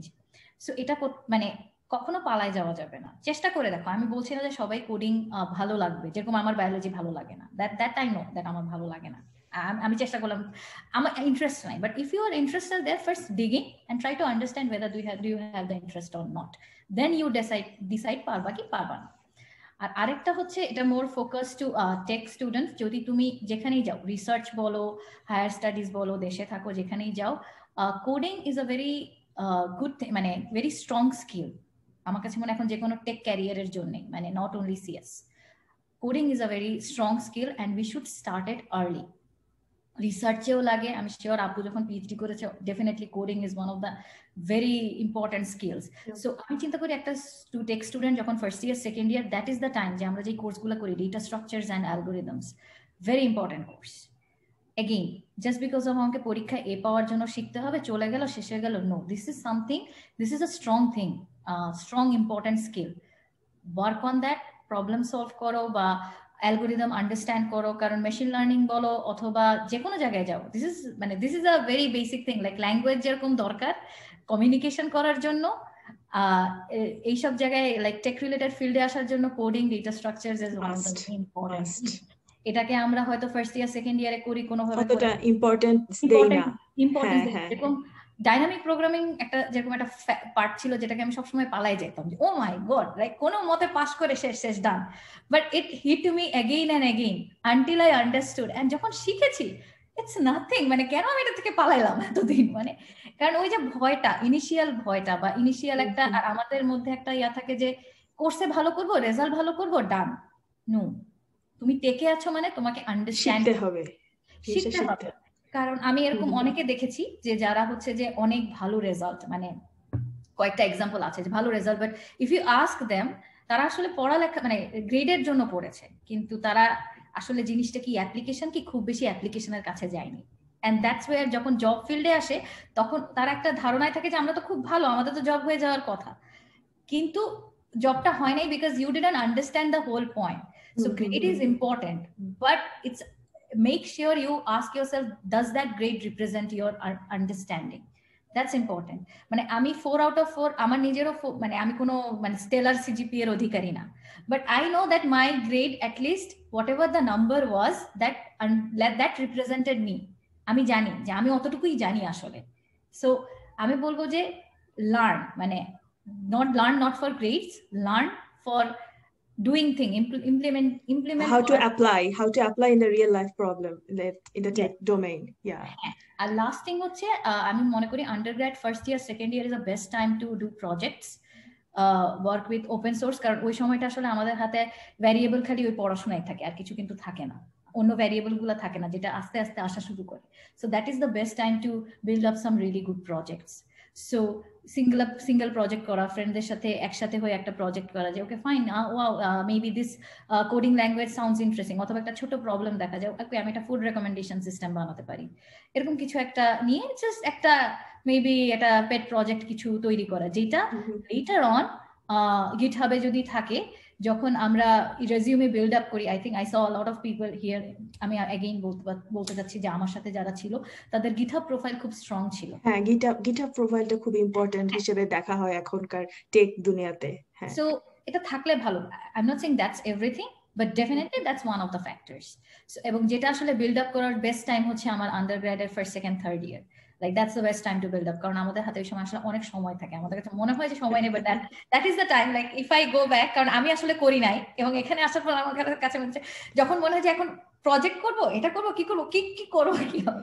So that's the thing. So these are the things. My tips would be more যে এগুলো আসলে take care করলে you can do it, and definitely never stop trying and believe in yourself. মেয়ে বলে যে নিজেকে নিজে reject করে দিলে পৃথিবী তো আমাকে রিজেক্ট করবেই, রাইট? সো নিজেকে রিজেক্ট করা যাবে না। এটা আমাকে আব্বা বলেছে যে তুমি তো তোমাকে রিজেক্ট করে দিলা, দেন আর তো কাউকে তোমাকে you rejected yourself, so never reject yourself. That's what I would say. Cool, awesome. আমরা আমাদের আড্ডার প্রথম অংশের শেষ পর্যায়ে এসে পৌঁছেছি। আমি অসংখ্য ধন্যবাদ জানাতে চাই ডক্টর নূরজাহান উর্মি আপু এবং শারিনকে। একটা কথা আমি এখানে উল্লেখ করতে চাই, এই যে অসামান্য মেধাবী আর সাকসেসফুল লেডিসদের সাথে আজকে আমরা আড্ডা দিলাম বা আড্ডা দিচ্ছি, একটা জিনিস কিন্তু তাদের সবার মধ্যে কমন। একটা হচ্ছে হার না মানা, কোনো প্রতিবন্ধকতায় কিন্তু তাদের মনোবলকে বিন্দুমাত্র দুর্বল করতে পারেনি। আরেকটি হচ্ছে হাম্বলনেস। তারা প্রত্যেকেই সফলতার পাশাপাশি অসম্ভব ডাউন টু আর্থ এবং বিনয়ী। আমার কাছে মনে হয়েছে এই দুটি গুণ যে কোনো মানুষের সফলতার জন্য অবশ্যই প্রয়োজনীয়। আমরা আমাদের আড্ডার দ্বিতীয় অংশে চলে যাচ্ছি। Thank you so much my dear guest. ভালো থাকবেন সবাই। আমরা আমাদের দ্বিতীয় অংশে চলে যাচ্ছি।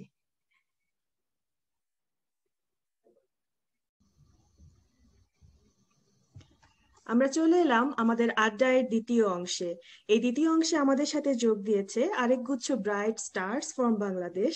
আমাদের সাথে আছে নীলুফার, ও কাজ করছে সফটওয়্যার ইঞ্জিনিয়ার হিসেবে space telescope science institute USA তে, যারা মূলত নাসার সাথে কাজ করে। আমাদের সাথে আরো আছে Tamanna Mouri, software engineer Luminated technology USA, এবং Shamsun Nahar, electrical engineer Intel কর্পোরেশনে। তোমাদের সবাইকে অনেক অনেক ধন্যবাদ সময় বের করে আমাদের সাথে এই সেলিব্রেশনে অংশ নেওয়ার জন্য। আমাদের এই সেশনের যেটা প্রতিপাদ্য যে working with tech giants, so আমাদের এই অংশের অতিথিরা টেক জায়ান্টসদের সাথে কাজ করার সাথে সাথে প্রত্যেকেই কিন্তু দুজন করে সন্তানের গর্বিত মা। ওয়েল, আমাদের এই অংশে তাহলে আমরা কথা বলবো ক্যারিয়ার, মাদারহুড এবং প্রিপারেশন ফর জব, এবং কিভাবে তারা এই সব কিছুকে ব্যালেন্স করে এই সাকসেসফুল অবস্থায় তারা আজকে এসেছে। আমি প্রথমেই শুরু করছি নীলুফারকে দিয়ে। নীলুফার, তুমি কি শেয়ার করবে যে তুমি কি সবসময় কম্পিউটার সায়েন্টিস্ট হতে চাইতে, বা তোমার ট্রানজেকশনটা কেমন ছিল? গল্পগুলো যদি একটু একটু ছোট করে আমাদের সাথে শেয়ার করো। আমি আসলে, যেহেতু আমরা সবাই এখানে চারজনই ক্যারেট কলেজ থেকে পাশ করছি, আমরা ক্লাসমেট, তো আমি আসলে ছোটবেলায় আসলে কখনোই চাইনি ইঞ্জিনিয়ার হইতে। তো ডাক্তার হইতে চাইছিলাম, বাট এনিওয়ে ওইটা আর তোমার গল্পটা একটু এক্সেপশনাল হবে। হ্যাঁ, আমি আসলে ডাক্তার হইতে চাইছিলাম। তো আমি আসলে মেডিকেল পরীক্ষা দিলাম। মেডিকেল পরীক্ষাটা ভালো হয়নি, যাই হোক। জাস্ট আমার পরীক্ষার কিছুদিন আগে আব্বা মারা যায়, সো আফটার শক জিনিসটা একটু খারাপ হয়ে গেছে। তো তারপরে ফ্রাইডে, মানে এক ফ্রাইডেতে মেডিকেল পরীক্ষা ছিল, নেক্সট ফ্রাইডেতে ঢাকা ইউনিভার্সিটির পরীক্ষা ছিল। তো ঢাকা ইউনিভার্সিটিতে দেওয়ার পর, যাই হোক, ঢাকা ইউনিভার্সিটির রেজাল্ট হলো, দেখলাম যে কম্পিউটার সায়েন্সে হয়েছে।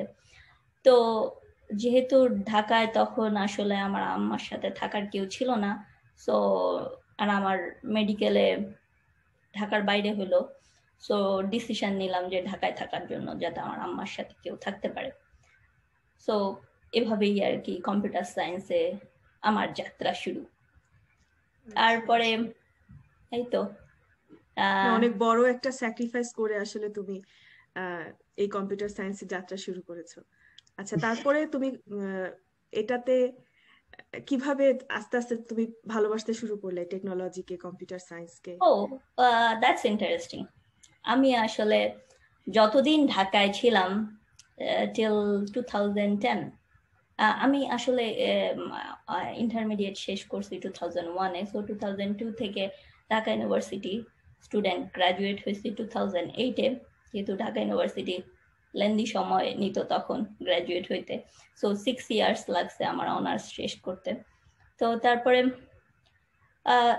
ইউনিভার্সিটি লাইফে আসলে I didn't like it. So even first ইয়ারে তো আমি যখন ডিক্লেয়ার দিল যে ফাইনাল পরীক্ষা হবে নেক্সট মান্থে, তখন আমি আমাদের ফ্রেন্ডদের সাথে গেলাম, আমার একটা ফ্রেন্ডের সাথে বই কিনতে গেলাম। তার আগে আমার বই ছিল না, so I didn't like it at all. তো আমি হচ্ছে ওই ফার্স্ট ইয়ার টাইমটা আসলে আমার ফ্রেন্ড সলিমুল্লাতে একজন আছে, ওর কাছে গিয়ে গিয়ে সারাদিন কাটাইতাম। তো মানে ছিল, তার কাছে দিন কাটাইতাম। তো যাই হোক, অবশেষে আমি হার্ডলি ফার্স্ট ইয়ার শেষ করছি, কোনো মতে টেনে টুনে পাশ করছি, যদিও ম্যাথে আমার ইমপ্রুভমেন্ট ছিল। লেটার অন আমি ইমপ্রুভমেন্ট দিয়ে আবার ওটাও পাশ করছি। এনিওয়ে, এভাবে আমি ঢাকা ইউনিভার্সিটি লাইফে মোটামুটি ভাবে পাশ করে জব শুরু করছি বাংলাদেশে। 2.5 বছর জব করছি বাংলাদেশে, তারপরে ইউএসএ তে আসছি। সো আসলে আমি লাইক করা শুরু করছি আমার মাস্টার্সে আসার পর থেকে, কারণ এখানের এডুকেশন সিস্টেমটা আসলে টোটালি একটু different compare to Bangladesh. So এখানে আসার পর আমি দেখলাম যে আসলে জিনিসগুলো আসলে ইন্টারেস্টিং, বিকজ স্টাডিটা আসলে ডিফারেন্ট। লাইক মানে যেভাবে ক্লাসে টিচাররা বলে, প্লাস বিকজ এটা মোর লাইকলি অ্যাসাইনমেন্ট প্রজেক্ট এগুলো বেস, তো হচ্ছে কি দিন শেষে এমনি অনেক জানা হয়ে যায়। তারপর আবার সো এভাবে করে আসলে জিনিসটা আস্তে আস্তে আমি লাইক করা শুরু করলাম, এন্ড কাজে এসে আরো বেশি লাইক করা শুরু করলাম, এন্ড নাও আরো বেশি এভাবে দিন দিন বাড়তেছে। So that's it. Now you are working for NASA, like এভাবেই আর কি।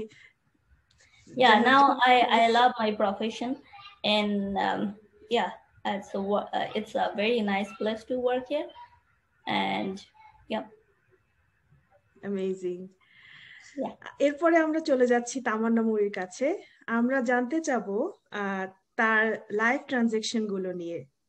তোমার সবচেয়ে বড় চ্যালেঞ্জিং পার্টটা কি ছিল, বা সবচেয়ে বড় টার্নিং পয়েন্টটা কি ছিল, এবং তোমার জব প্রিপারেশন নিয়ে যদি একটু বল। বলার জন্য আমি আসলে একটু পিছনে যাই। লাইক অবশ্যই ছোটবেলা থেকে তো আমি কখনো চিন্তা করিনি যে ইঞ্জিনিয়ার হব বা কম্পিউটার ইঞ্জিনিয়ার হব। আমরা যারা 90 দশকে বড় হয়েছি, আমাদের সবার চ্যালেঞ্জগুলো কম বেশি আসলে একই রকম। যেমন আমাদের বাসায় কম্পিউটার ছিল না, সো আমার অত এক্সপোজারও ছিল না যে এক্স্যাক্টলি কম্পিউটার কি করে বা এটা দিয়ে কি করা যায়। চারপাশে যা দেখতাম যে সবাই খালি মুভি দেখে, গান শুনে, দ্যাটস ইট। লাইক যখন বাট ছোটবেলা থেকে আমি অনেক বই পড়তাম। আমি এখনো আসলে বই পড়ি, বই যে কোনো ধরনের বই, মানে গোগ্রাসে গিলা যা বলে আর কি, বই পড়তে পছন্দ করতাম। এবং একটা পর্যায়ে গিয়ে সায়েন্স ফিকশন পড়তে অসম্ভব পছন্দ করতাম।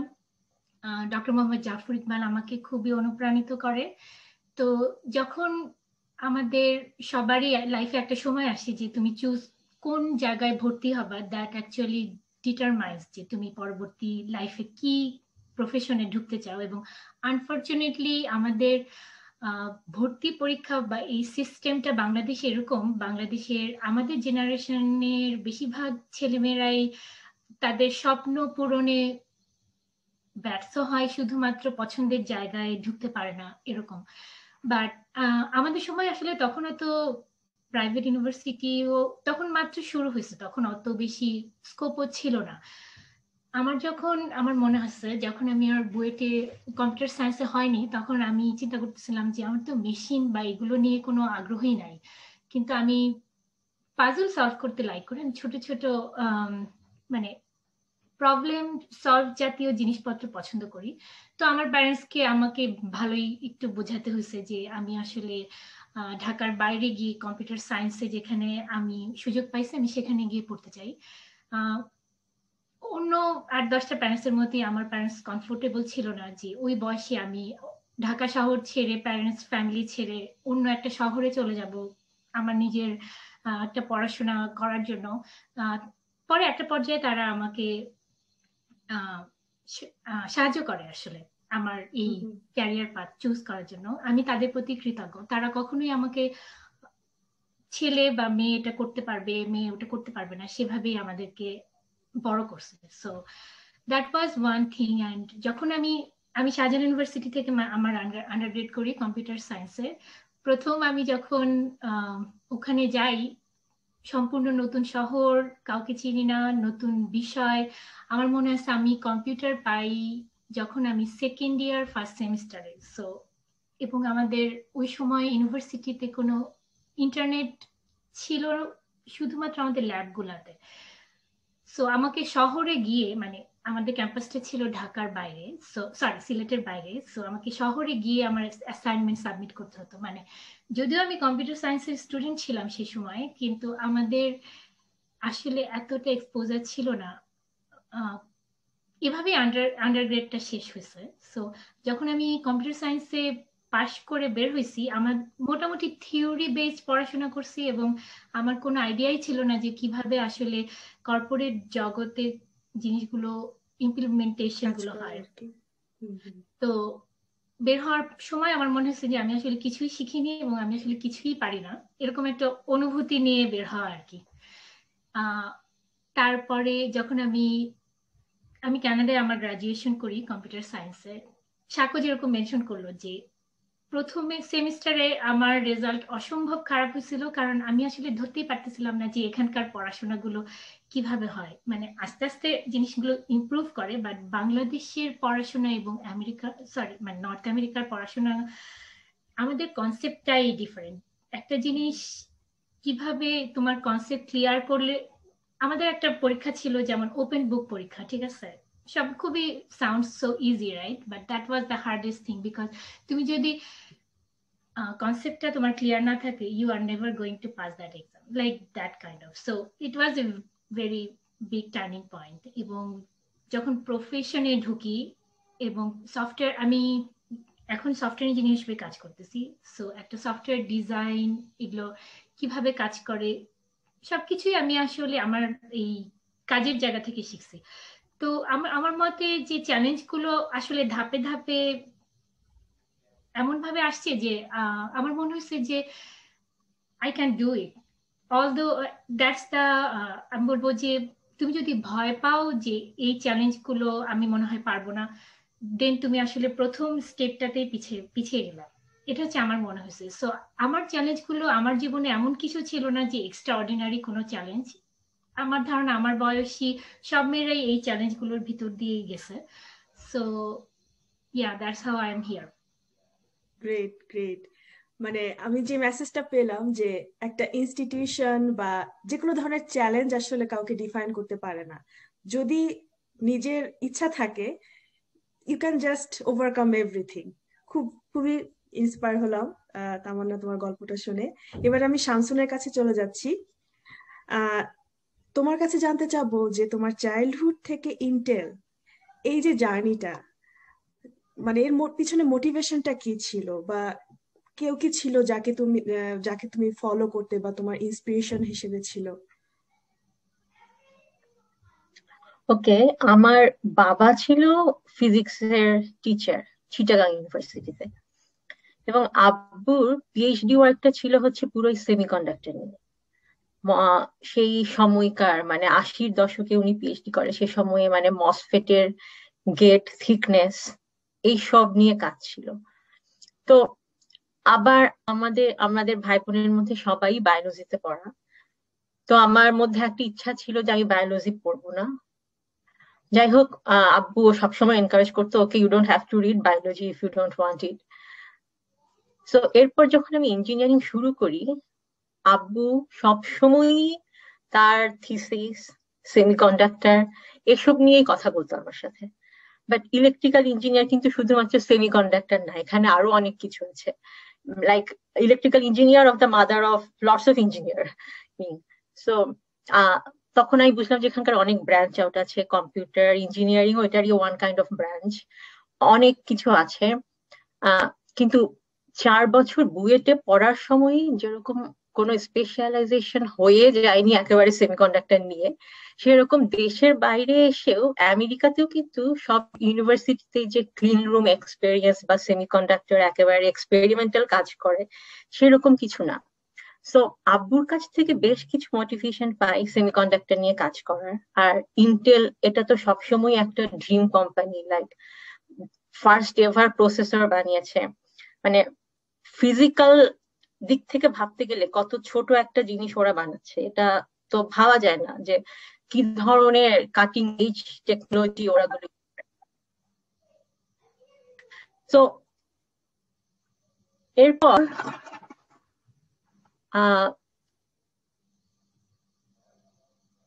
ওকে, তামান্না। তো এমনও না যে আমেরিকার সব বিশ্ববিদ্যালয়ে ক্লিন রুমের এক্সপিরিয়েন্স হয়।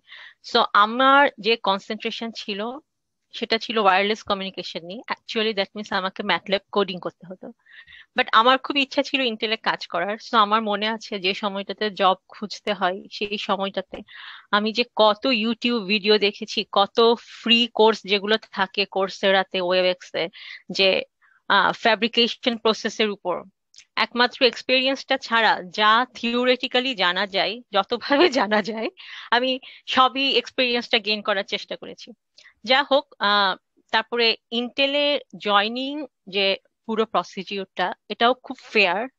বেশ কয়েকবার ইন্টারভিউ দিতে হয়, এবং সবচেয়ে বড় যে ব্যাপারটা, ওদের প্রশ্নগুলো শুধুমাত্র আমাদের রিজিউমি কেন্দ্রিকই থাকে, এমন না যে খুবই open book, lots of questions. So আমার সিভিতে যেটা লেখা ছিল, ওরা জাস্ট এটাই জানতে চায় যে ততটুকু আমি ভালো জানি নাকি, সেটা ফান্ডামেন্টাল আমি জানি নাকি। Just it's not like that আমি জাস্ট লিখে রেখেছি আমি জানি না, এরকম। সো এভাবে ব্যাটে বলে মিলে যায়। আর এখন আমি যেটা কাজ করছি পুরোই হচ্ছে প্রসেসর ডিবাগ, মানে যে ইন্টেলের যে প্রসেসর গুলো কাজ করছে না, সেটা কেন কাজ করছে না সেটা খুঁজে বের করা। সো নষ্ট একটা জিনিস নিয়ে কাজ করতে হয়, যে সেটা কেন কাজ করছে না। এটা ইলেকট্রিক্যাল সার্কিটের যে মসফেটের গেট ড্রেন, এসব নিয়ে ক্যারেক্টারিস্টিক্স গুলো কেন ডেভিয়েশন হচ্ছে, সেটা নিয়েই কাজ করা। সো টোটালি আমি বলবো এটা খুবই চমৎকার একটা এক্সপিরিয়েন্স, এরকম একটা টেক জায়ান্টের সাথে কাজ করা। ওয়ান্ডারফুল। এই যে প্রিপারেশন গুলা সম্পর্কে যখন আসলোই, তো আমি আমার সব গেস্টদের কাছে এখন আমি একটা কোশ্চেন রাখতে চাই, যে কি ধরনের জব প্রিপারেশন আসলে নেওয়া উচিত। যে কারো যদি লক্ষ্য থাকে এরকম টেক জায়ান্ট বা যে কোনো টেকনিক্যাল কাজে সাকসেসফুল হওয়ার জন্য, কি ধরনের জব প্রিপারেশন, স্পেশালি যারা আন্ডারগ্রেডে এখন পড়ছে, তারা কি ধরনের প্রিপারেশন নিতে পারে?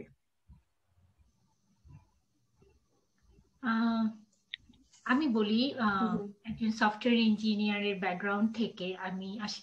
রুমি হয়তো বলতে পারবে ওর এক্সপেরিয়েন্স থেকে, বা সাকো। প্রথম কথা, আমার যেটা মনে হয় যে সফটওয়্যার ইঞ্জিনিয়ার যদি কেউ হতে চায়, তাহলে অবশ্যই অবশ্যই তাকে প্র্যাকটিস প্র্যাকটিস প্র্যাকটিস, রাইট? এটার কোনো বিকল্প নাই। অনেক থিওরি, অনেক অ্যালগোরিদম, অনেক কিছুই আমরা পড়ি এবং জিনিসটা জানি, কিন্তু যতক্ষণ পর্যন্ত নিজে ইমপ্লিমেন্ট না করি, জিনিসটা আসলে কেউ সেভাবে শিখবে না। তো যারা আজকে আমাদের এই আলোচনা বা আড্ডা যেটা শুনছে, সবার প্রতি আমার একটাই কথা, সেটা হচ্ছে যেই কাজটা আমি করব বা যে কাজটা আমি করতে চাই, অবশ্যই সেটা আমার ভালো লাগা থেকে করতে হবে। কারণ ভালো লাগা থেকে না আসলে জিনিসটা আসলে একটা, আমার মতে এটা একটা টর্চার হয়ে যায়, যে আমি জোর করে কোনো একটা কাজ করার চেষ্টা করতেছি। প্রথম কথা হচ্ছে সেটা, মানে আমি যে কাজটা করতেছি সেটা অবশ্যই আমাকে এনজয় করতে হবে। আর অবশ্যই there is no shortcut, like তুমি যে কাজটা করছো সেই কাজটা করাতে তোমাকে ভালো ভালো করে জিনিসটা জানতে হবে। জব ইন্টারভিউ ক্ষেত্রেও আমার মনে হচ্ছে যে এটাই আসল জিনিস, যে যেসব জিনিসগুলো আমরা আমাদের রেজুমেতে লিখি, আমাদের জিনিসগুলো সম্পর্কে খুব ভালো আইডিয়া থাকতে হবে। এবং আমি বলতেছি না যে সব বিষয়গুলো সম্পর্কে খুব ভালো আইডিয়া থাকতে হবে, বাট আমাদেরকে এই মেসেজটা অ্যাটলিস্ট কনভে করতে হবে ইন্টারভিউ বোর্ডে, যে এই জিনিসটাতে আমি, আমার এক্সপার্টিজ আছে, এই জিনিসটুকুতে আমি বেসিক জিনিস জানি, এরকম। কারণ আমরা যখন ইন্টারভিউ নিই একটা মানুষকে, তখন আমরা কয়েকটা জিনিস সম্পর্কে জিজ্ঞেস করলে বুঝে ফেলি যে আসলে সেই জিনিসটা সম্পর্কে কত জানে। সো কোনো লাই করা যাবে না রেজুমিতে বা ইন্টারভিউ বোর্ডে যে আমি জিনিসটা করি নাই কিন্তু আমি বলতেছি যে আমি করছি, which brings a very bad impression to the interview board, যেটা আমার মনে হচ্ছে। আর অবশ্যই সফটওয়্যার ইঞ্জিনিয়ারিং বা অন্য যে কোনো কাজে যে পজিশনের জন্য অ্যাপ্লাই করা হচ্ছে এখানে, সেই জিনিসটা সম্পর্কে যদি নাও জানি, বাট আমি জিনিসটা যে শিখবো, আমার যে একটা আগ্রহ আছে, কেন আমি মনে করতেছি যে এই কাজের জন্য কোম্পানি আমাকে হায়ার করলে কোম্পানির লাভ হবে, সেই জিনিসই মেসেজটা ক্যারি করতে হবে। সাকু বা রুমি যদি কিছু অ্যাড করতে চায়। হ্যাঁ, আমি বলবো ও যেগুলো বললো সেগুলো 100% for every job position. Like আমি একটা জিনিস জানতে নাই পারি, আমি আন্ডারগ্রেড শেষ করা একটা মানুষ, আমার পক্ষে পৃথিবীর সবকিছু জেনে ফেলা সম্ভব না। So I have to express that message that আমার পজিটিভিটি আছে নতুন জিনিস লার্নে করার জন্য। I can B A first learner, এবং আমি ট্রাবল শুট করতে পারি। কোনো একটা ট্রাবল হলে আমি সাথে সাথে ছেড়ে দিব না, আমি লেগে থাকবো যতক্ষণ না পর্যন্ত আমি এটা সলভ করতে না পারি। আমি যদি সলভ করতেও না পারি, অ্যাটলিস্ট আমি মেসেজটা ডেলিভারি করতে পারবো যে এখানে সামথিং ইজ মিসিং, কোনো ইনফরমেশন মিসিং, এই জন্য আমরা স্টাক হয়ে আছি। So it's like you have to be persistent. আর বিহেভিয়ারাল কিছু জিনিসপত্র থাকে টেকনিক্যাল কিছু ব্যাপার স্যাপারের পাশে। টেকনিক্যাল মানুষরা সাধারণত খুব হঠাৎ হঠাৎ রেগে যায় বা অন্যকে হঠাৎ করে অ্যাকসেপ্ট করার একটা মেন্টালিটি নাও থাকতে পারে। সো টিম ওয়ার্কিং যেটা বলে আর কি, যে একটা টিমে কাজ করার মতো মেন্টালিটি থাকতে হবে, সবার মতামতকে রেসপেক্ট করতে হবে, যেটা এখানে খুবই ইম্পর্টেন্ট একটা গ্লোবাল এনভায়রনমেন্টে কাজ করার সময়। যে এবং কারো পার্সোনাল ব্যাপার নিয়ে নাক গলানো, ইন্টারফেয়ার এসব না করাই ভালো। সো টোটাল একটা বিহেভিয়ারাল সাইড থেকে একটা মানুষকে পজিটিভ ভাইব দিতে হবে যে আমি কোনো ট্রাবল ক্রিয়েট করব না তোমার অফিসে গিয়ে। So Rather not will only add values. হ্যাঁ, I will add some values. Nilufar কি কিছু অ্যাড করতে চাও? আমি আসলে রুমি আর মৌরির সাথে একমত। Sorry for the background noise. It's okay. তো আমি যেটা বলতে চাচ্ছি ওদের সাথে আমি একমত। তারপর আমি একটা জিনিস বলতে চাই যে আসলে বেসটা মোটামুটি ভালো রাখা উচিত, এই কারণে আন্ডারগ্রেডটা বেশ ইম্পর্টেন্ট। সো যেখানে আমরা অনেকটা সময় ধরে পড়াশোনা করি, সো চেষ্টা করা উচিত মানে আমার বেসটা ভালো থাকে, মানে একটু জানার চেষ্টা করা। ঠিক আছে, এমন না আমি বলতেছি না যে ভালো রেজাল্ট করতে হবে, জাস্ট জানতে হবে। ঠিক আছে, যে এই জানাটাই পরবর্তীতে হেল্প করে। লাইক অন্যান্য ইন্টারভিউ থেকে ইন্টারভিউ আর আমার বর্তমান প্রফেশনের ইন্টারভিউ কাইন্ড অফ একটু ডিফারেন্ট, বাট জাস্ট আমি বলতে চাই কাইন্ড অফ ডিফারেন্ট বলতে চাচ্ছি কি এখানে আসলে মোর লাইক আমাদের সবারই আসলে উচিত মোর অ্যানালাইটিক্যাল সেন্সটা গ্রো করা অ্যাজ এ সফটওয়্যার ইঞ্জিনিয়ার। শুধু কোডিং না চিন্তা করে মানে মোর লাইকলি অল আমি বুঝাইতে চাচ্ছি যে শুধু কোডিংটার দিকে ফোকাস না দিয়ে like operating system, like computer architecture, সবকিছু নলেজটাই ভালো মতো নেওয়া উচিত। That's it. I mean just বেসটা স্ট্রং করা। বেসটা স্ট্রং করা। গ্রেট।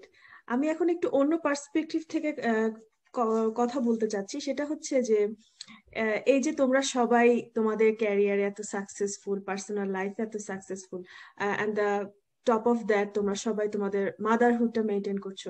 এই ব্যালেন্সিংটা করার জন্য তোমাদের কি কি স্ট্র্যাটেজি তোমরা মেনটেন করো? আমি প্রথমে একটা স্ট্র্যাটেজির কথা বলবো, যেটা হচ্ছে when you are choosing your life partner, you have to choose it। যদি এই ক্ষমতা তোমার হাতে থাকে, আমাদের দেশে তো অ্যারেঞ্জ ম্যারেঞ্জ অনেক সময় হয়, সেক্ষেত্রেও বাবা মাকে পার্সু করা উচিত এই ব্যাপারটা যে যার সাথে আমি থাকবো সে কি আমার সাথে সাংসারিক কাজে 50% হেল্প করবে নাকি। লাইক আমাদের দেশে এই প্রবণতাটা খুব বেশি। কোনো একটা মেয়ে যখন চাকরি শুরু করে তখন শ্বশুর বাড়ি বা হাজবেন্ড বলে তুমি যদি সংসার ঠিক রেখে চাকরি করতে পারো কোনো সমস্যা নেই। বাট এটা একটা অসম্ভব ব্যাপার। আমি একই সাথে সংসার ঠিক করে কিভাবে চাকরি করবো? আমার 6টা পর্যন্ত মিটিং থাকতে পারে, আমাকে রাত জেগে কাজ করতে হতে পারে। আমি তো সুপার ওমেন না বা রোবট না। তো সংসার ঠিক রাখলে আমার চাকরি ঠিক থাকবে না, চাকরি ঠিক থাকলে আমার সংসার ঠিক থাকবে না। So as long as people get rid of that, তুমি যদি সংসার ঠিক রেখে, এটা হবে হচ্ছে আমাদের সংসারটা আমরা ঠিক রাখবো। So choosing a life partner আমার কাছে মনে হয় যে একটা মেয়ের ক্যারিয়ার গড়ার জন্য খুব ইম্পর্টেন্ট। লাইক আমরা ভালোবাসা এসব তো কোনো কারো হাতে নাই, বাট তাও আমরা যদি একটু লজিক্যালি ভাবি, মানে একটু আমরা নিজেরা, আমরা যার সাথে থাকবো তার সাথে থাকার আগে কথা বলে নি আমি আমার এরকম গোল, এই গোলে আমি তোমার হেল্প ছাড়া পৌঁছাতে পারবো না, এটা একটা ওয়ান ওয়ে, মানে আমার একার পক্ষে করা সম্ভব না। সো এই ধরনের কথাবার্তাগুলো কোনো একটা মেয়ের যদি ক্যারিয়ার সচেতন হয়, তার যদি ক্যারিয়ার গড়ার ইচ্ছা থাকে, আমার মনে হয় এগুলো ট্রুলি ওপেনলি শেয়ার করা উচিত। আর এরপরে আমি বলবো যেটা এখন আমাদেরকে করতে হয়, এখন আমরা যেটা মেনটেন করি, আমি মনে মনে অনেক সময় একটা টু ডু লিস্ট করে নিই সংসারে কি কি আমার কাজ করতে হবে, কি কি অর্ডার দিতে হবে। আর যেটা খুব করি সেটা হচ্ছে প্রায়োরিটি দেওয়া। মানে যদি আমার রান্না না করে আজকের দিনটা চলে যায়, এর এটা ছাড়া যদি আমি থাকতে পারি, এর বদলে যদি আমি 1 ঘন্টা কোয়ালিটি টাইম আমার বাচ্চার সাথে পাস করতে পারি, তাহলে I will choose that. So প্রায়োরিটিটা ঠিক করা খুব ইম্পর্টেন্ট, আর টু ডু গোল করে নেওয়াটা খুব ইম্পর্টেন্ট আমার কাছে মনে হয় ব্যালেন্স লাইফ লিড করার জন্য। আর আর মেইন আরেকটা ব্যাপার সেটা হচ্ছে না বলতে পারা, সেটা সংসারে হোক প্রফেশনাল কাজের লাইফে ক্ষেত্রেও হোক। হোক। লাইক বসকে না বলতে পারা, টিমমেটকে না বলতে পারা যে আমারও একটা লাইফ আছে, আমি ওভার ওয়ার্ক করতে পারবো না, যতটুকু প্রয়োজন ততটুকুই করতে পারবো আজকের দিনে, but I will try to do it next day, like সেরকম একটা ব্যাপার। সো একটু বোল্ড হতেই হবে যদি দুটাই ব্যালেন্স করতে চাই, আমার মনে মানে হয় প্রায়োরিটিটা আর কি ডিফাইন করে নিতে প্রায়োরিটিটা, হবে। হ্যাঁ প্রায়োরিটিটা ডিফাইন করা খুব ইম্পর্টেন্ট। নীলুফার, মৌরি, তোমরা যদি কিছু অ্যাড করতে চাও। অবশ্যই রুমির পয়েন্ট গুলোর সাথে আমি শতভাগ একমত। আমি অবশ্যই মনে করি যে পারস্পরিক বোঝাপড়াটাই তো আসলে আমাদের মানে সংসার, রাইট? কিন্তু আরেকটা পয়েন্ট যেটা আমার মনে হয় সেটা অ্যাড করব, সেটা হচ্ছে সুপার ওমেন কনসেপ্টে আমি আসলে বিশ্বাস করি না। দিন শেষে আমার মনে হয় আমরা সবাই ক্লান্ত হই, আমরা সবাই আমাদের ডাউন টাইম আসে এবং আমরা হিমশিম খাই। এটা আমি একসেপ্ট করি যে আমি সবকিছু একসাথে ম্যানেজ করতে গিয়ে হিমশিম খাই, এবং সেটা করতে গিয়ে যেটা আমি শিখছি, আমার পার্সোনাল ওপিনিয়ন যেটা, সেটা হচ্ছে আমাদের কখনোই উচিত না কোনো কিছুতে 100% পারফেক্ট হওয়ার চেষ্টা করা।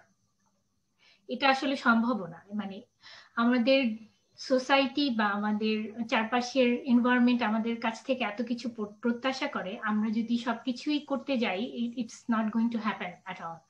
So again that comes with the priority. Like আমাদেরকে চিন্তা করতে হবে যে কোনটা আমরা প্রায়োরিটি দিতে চাই আমাদের লাইফে, এবং কোন কোন জিনিসটা ব্যালেন্স করতে গিয়ে আমরা কোন জিনিসটা হারাচ্ছি। সবকিছু আমাদের একটা ক্লিয়ার আইডিয়া থাকা উচিত এই বিষয়ে। সেজন্য আমার মনে হয় যে আজকে ঘর পরিষ্কার, আমার বাসা একদম মুভির মতো ক্লিন থাকবে সারাক্ষণ, এবং আমার টেবিলে সব প্রতিদিন গরম খাবার থাকবে, এবং আমার বাচ্চাদের সবকিছুই পারফেক্ট হবে। Life is not like that, we have to accept that at some point.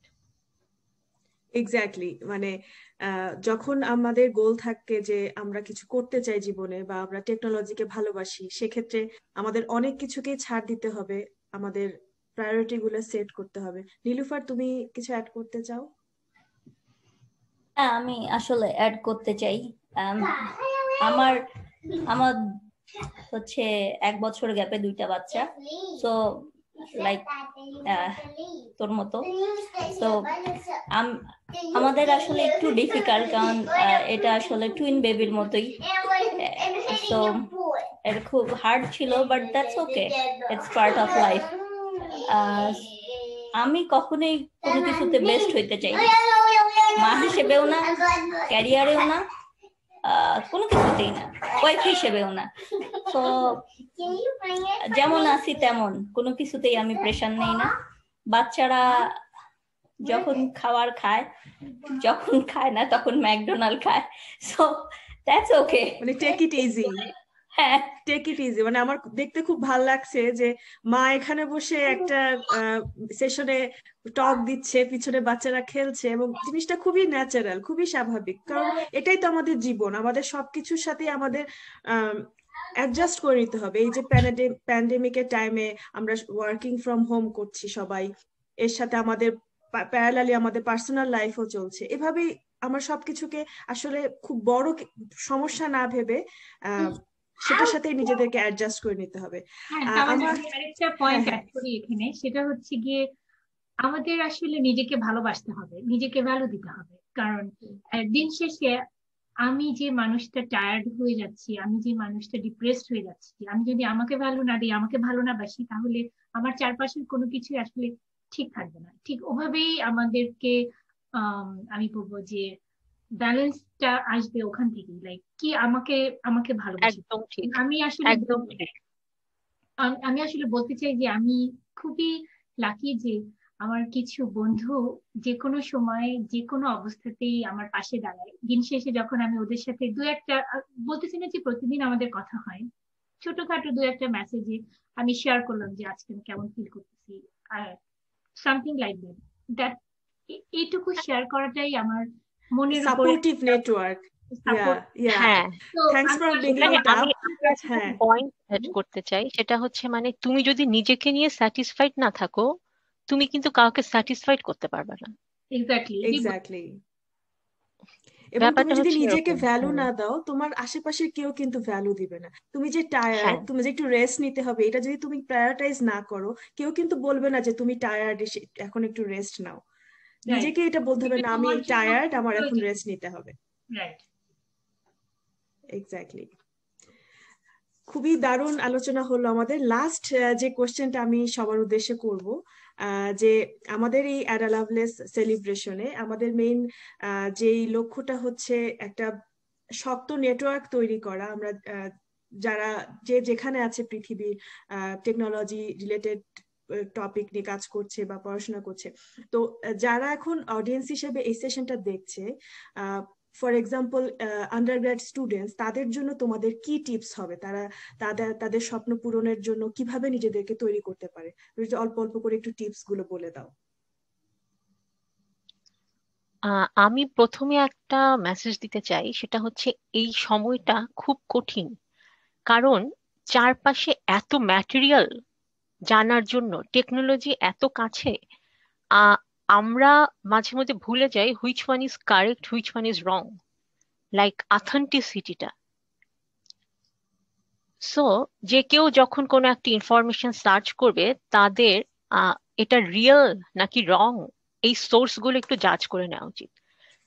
এবং আমার কাছে অনেক মানে এই জেনারেশনের আমার কোনো কোনো কাজিনস বা ফ্রেন্ড, জুনিয়র ফ্রেন্ড, ওদের সাথে কথা বলে আমার মনে হয়েছে যে 40 or 50% ক্ষেত্রে they are not reading the whole information. তারা কোনো একটা ইনফরমেশন না পড়ে চট করে প্রশ্ন করে ফেললো। লাইক আমি হায়ার স্টাডি অ্যাব্রোড নামে একটা গ্রুপ আছে ফেসবুকে, সেখানে মাঝে মধ্যেই ঢুকি। সেখানে সাপোজ একজন মেসেজ করছে যে আমি এমবিএ করতে চাই দেশের বাইরে, আমাকে কি জিআরই ব্যাপারে কি আমাকে হেল্প করতে পারবে নাকি? সো ব্যাপারগুলো আর একটু কম্প্রিহেন্সিভ ওয়েতে তাদের কাছ থেকে আসা উচিত। লাইক তারা আরেকটু নিজেরা রিসার্চ করবে। সো এই জেনারেশন বা যারা এখন প্রিপেয়ার করছে নিজেদেরকে, তাদের প্রতি আমি একটা মেসেজ দিতে চাই, সেটা হচ্ছে যে try to read by yourself first, not depend on others. নিজে আগে পড়ে যাচাই করার চেষ্টা করো, বোঝার চেষ্টা করো, দেন কাউকে প্রশ্ন করো। লাইক আমি লাইক আমি প্রশ্ন অ্যাকসেপ্ট করছি, দ্যাট ডাজ নট মিন যে তুমি যা ইচ্ছা তাই আমাকে প্রশ্ন করবে। তোমার প্রশ্নের মধ্যে স্পেসিফিক হতে হবে এবং তোমাকে প্রকাশ করতে হবে যে তুমি রিড করেছো, দেন প্রশ্নটা আসবে। তুমি একটা ইনফরমেশন রিড না করে প্রশ্ন করে ফেলো না। মানে এটা তো আন্ডারগ্র্যাডের পরে অনেক ছোট একটা ফিল্ড, বাট এই হ্যাবিটটাই আমার কাছে মনে হয় যে আমাদের দূর করা উচিত আর কি। আমার আমার যেটা আরেকটা মনে হয় যে, আমার মনে হয় আমাদের বাংলাদেশে বা মানে এই জেনারেশন বা আমাদের জেনারেশন, যে কোনো জেনারেশনেই অনেকের মধ্যে অনেক পটেনশিয়াল থাকে, বাট তারা আসলে সামনে আসতে জড়তা বোধ করে বা সামনে আসতে ভয় পায়, বা তারা স্বপ্ন দেখতে ভয় পায়, বা তারা ড্রিম দেখলেও সেটা পার্সু করতে জানে না। মানে আই ডোন্ট নো, লাইক তারা জানে না যে কিভাবে সামনে আগানো, মানে সামনে আগানো যায়, ওয়েটা চুজ করবে, নেক্সট স্টেপটা কি হবে। হ্যাঁ, তো আমার যেটা মনে হয় যে তুমি যদি তোমার কাজে ভালো থাকো, তুমি যদি তোমার যদি ক্যাপাবিলিটি থাকে, ইট ডাজন্ট ম্যাটার তুমি কোথায় আসছো, তুমি কিভাবে আসো, আই থিঙ্ক তুমি বাকি পৃথিবীকে দেখাতে পারবে যে তোমার মধ্যে পটেনশিয়াল আছে। এবং আমি জাস্ট ছোট দু একটা উদাহরণ বলি। আমার চারপাশ আমি জানি কয়েকজনকে বাংলাদেশ থেকে যারা আন্ডারগ্রেড করছে, নট নেসেসারি তারা খুব বেশি ভালো সিজিপিএ বা ভালো প্রতিষ্ঠান থেকে আন্ডারগ্রেড করে আসছে, জিনিসটা এরকম না। But they were very good in programming. তারা নিজেরা করছে, তাদের অনেকের ব্যাকগ্রাউন্ড আছে যাদের কম্পিউটার সায়েন্সও না, তারা তাদের নিজেদের প্যাশন, নিজেদের ভালো লাগা থেকেই প্রোগ্রামিং করছে এবং করে আসছে। এবং একজনের কথা মেনশন করতে চাই, সে I'm talking about 1996-97, ওই সময় সে ছোট একটা জাভা একটা আই থিঙ্ক জাভা সাম টুল, খুবই ছোট সামথিং, খুবই ছোট একটা টুল রেডি করে এবং সেটা সে মাইক্রোসফটের কোনো একটা ডেভেলপমেন্ট নেটওয়ার্কে সে সাবমিট করে। এবং আমি তার সাথে পরে কথা বলছি জিনিসটা নিয়ে। তখন মাইক্রোসফটের রিক্রুটার তাকে ইমেল করে এবং সে তখন মনে করছে যে এটা একটা junk email, so he just ignored that one. He got third email and then he thought about that and then he replied, and that's how he got accepted in Microsoft from Bangladesh when he didn't even finish his undergrad degree.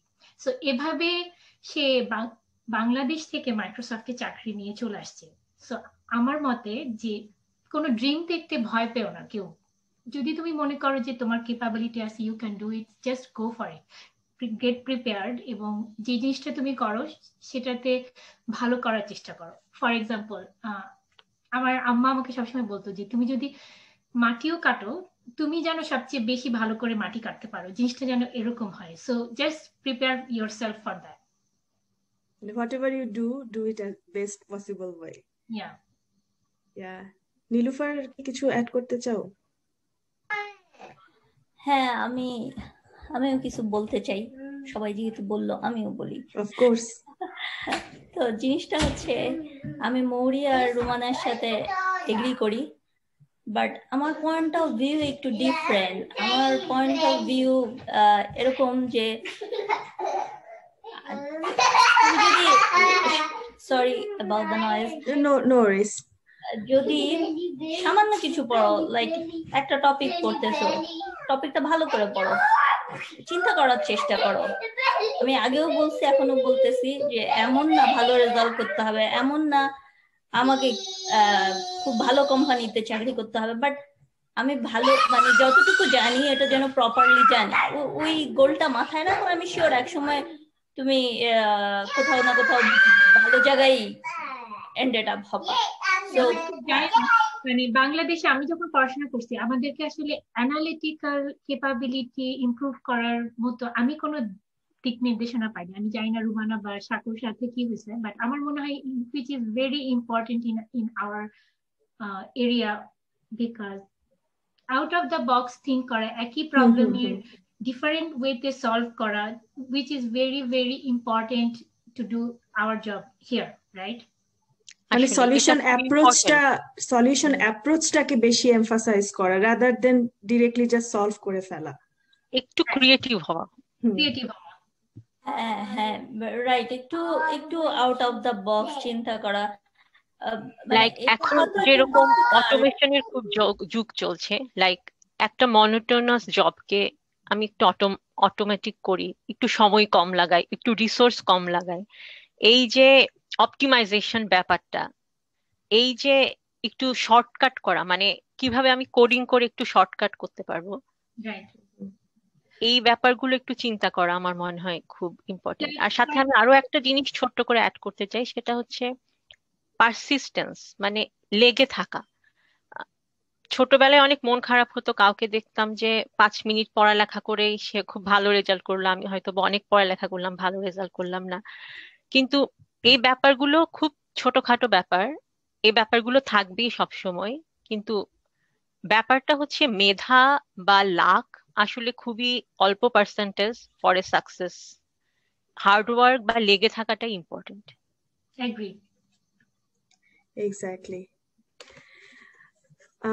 অনেক interesting এবং important tips এবং কথা শুনলাম আমরা আমাদের গেস্টদের কাছে, যারা already তাদের জীবনে অনেক দূরে গিয়েছে, অনেক সাকসেসফুল হয়েছে। তো আমরা আমাদের এই সেশনের আমি আরো একটা কথা বলতে চাই। শিওর। সেটা হচ্ছে জীবন একটাই, এত প্রেশার নেওয়ার কিছু নাই।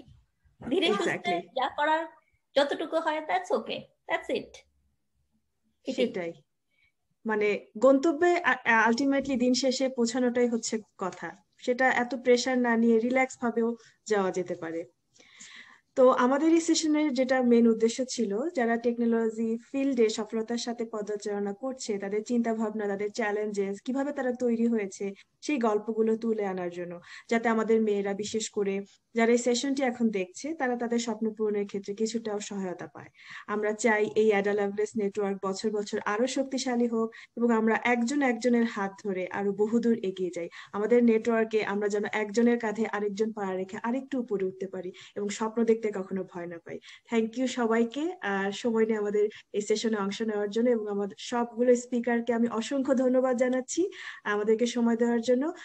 আশা করি আবার দেখা হবে কোনো একটা আড্ডায়, আবার আমরা এরকম অনেক কিছু নিয়ে কথা বলবো এবং আমাদের এই নেটওয়ার্কটা আরো স্ট্রং হবে। Thank you so much. ধন্যবাদ তামান্না।